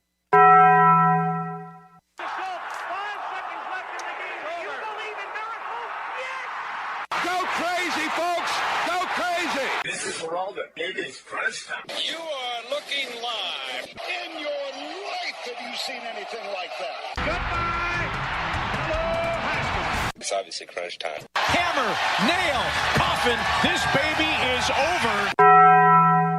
Looking for something new at Taco Bell? Try the original tacos meets the instant classic, nacho fries. There's bound to be some magic. Nacho fries are essentially building blocks for culinary imagination. Slightly seasoned, go with bold spices. Warm nacho cheese and sour cream, loaded taco fries are covered with seasoned beef, nacho cheese sauce, ranch, tomato, and shredded cheese. In short, the legend of nacho fries lives on. Learned today that all the TV ratings are in from the college football weekend, and what a weekend it was. The Georgia-Clemson game had almost 9 million viewers on a Saturday night.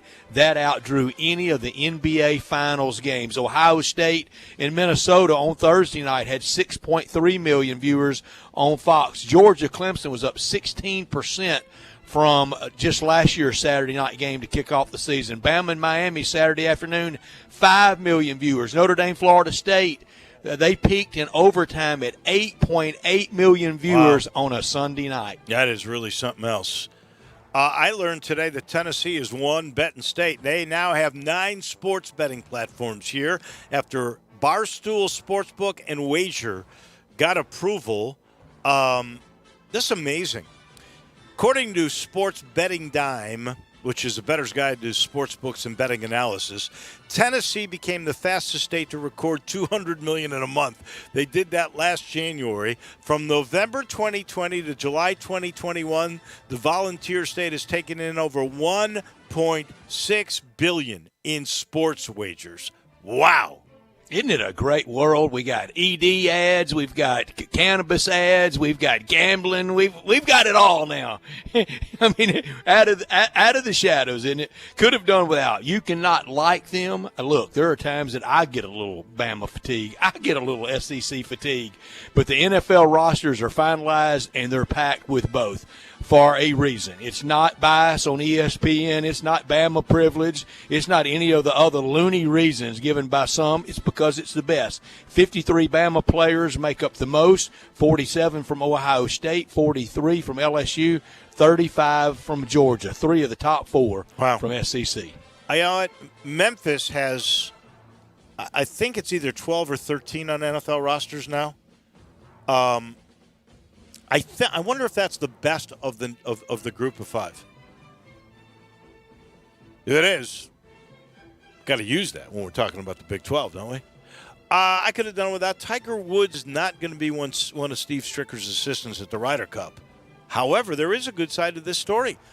Steve Stricker's been talking to him.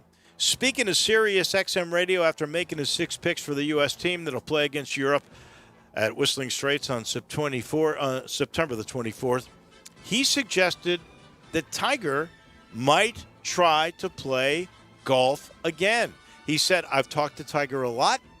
He's part of the Ryder Cup family. He won't be able to be a captain's assistant this time around just because of his ongoing rehab to try to get better, and tried to play golf again, and that is going well. He's progressing. He's doing well. Things are moving in the right direction.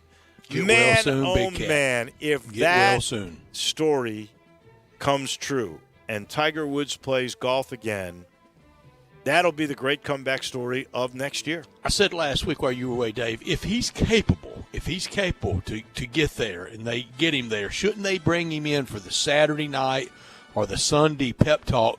But here's the thing with Tiger. Only played on one winning Ryder Cup team, and that was the 99 Freak Show at the Country Club in Brookline. Right. Yeah, I considering he won match play in the U.S. Amateurs that he won, that you was great in President's Cup. Yeah, you would have thought he would have been knockout at the Ryder Cup. And he was a good co-captain. Oh, he was a great co-captain. A while back.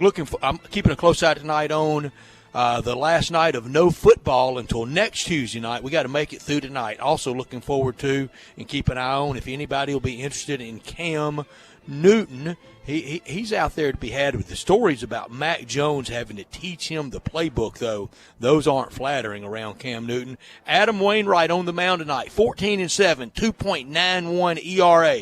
If you'd have told me that in the preseason on September 8th, he would have those numbers, I would have told you the Cardinals would run off and hide in the National League Central. He's all they've had.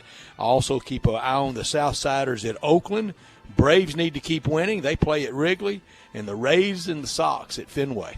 How about the new-look Cubs? Little surprising, wouldn't you say? I missed the look. What is it? Well, they'd won 7 in a row for a second there. I mean, when you say goodbye to Rizzo and Bryant and Baez and half the team, for goodness sake, to put together any kind of winning streak is amazing in my mind. 12 under 500 is what I see. If they'd have kept that team together, if they hadn't had those losing streaks, I think they'd be 6 games over 500. The losing streaks, take those out of there, baby. We're good. We thank T.J. Reeves. We thank Keith Smith. We thank Steve Earhart. She's delightful. Kara Ritchie from the radio station in Jonesboro, Arkansas. We might have to have her on a little bit more often. That'll do it for us. Same time, same place tomorrow. Have a great night, everybody.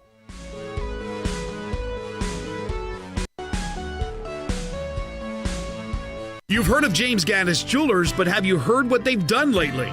Everything. A tremendous selection of diamonds and jewels, gold, silver, and much more. Lots of watches, tons of custom-made jewelry, fine gemstones, bracelets, necklaces, so many choices. Romantics will love the one-of-a-kind estate and vintage jewelry. James Gaddis has experts to help you with wedding and engagement rings, plus 2 repair experts for fine watches and jewelry. Layaway and financing available. James Gaddis Jewelers at 4900 Poplar.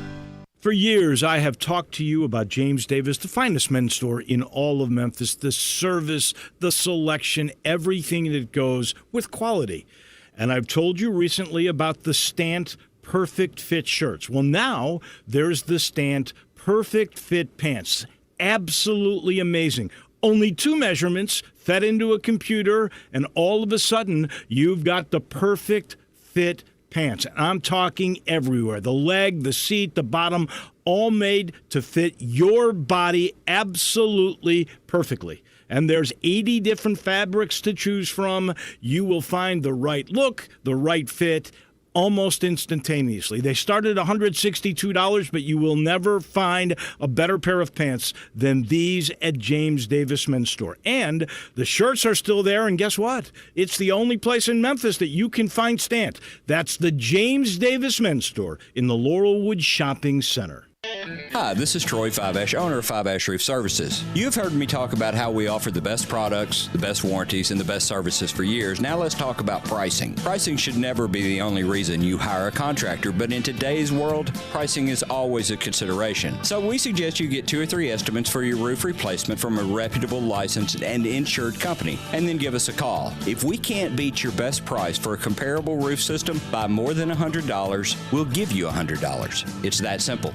We are so sure we can offer you the best price, beating all other qualified companies, we will hand you $100 if we can't. And thank you for the opportunity. So give us a call. What's the worst thing that's going to happen? Make $100? Fiveash Roof Services, a proud supporter of Tiger Athletics and the official roofer of the Tigers home team. Fiveash Roof Services, fair, honest, and ethical. 367-0050 or memphisroofer.com. Fiveash Roofing, it's what we do. We're here for you. Millions of Americans are preparing for food shortages. No wonder. With increasing bizarre news headlines, water shortages, and the trucking crisis, we're seeing the early warning signs. Food shortages can happen overnight, catching you completely by surprise. That's why it makes good sense to secure some emergency food kits while you can. Emergency food that stays fresh for up to 25 years in storage, unlike grocery store food that goes bad fast. The company to trust is My Patriot Supply. We've served millions of American families in recent years. Our food kits give you over 2,000 calories a day, which is what your body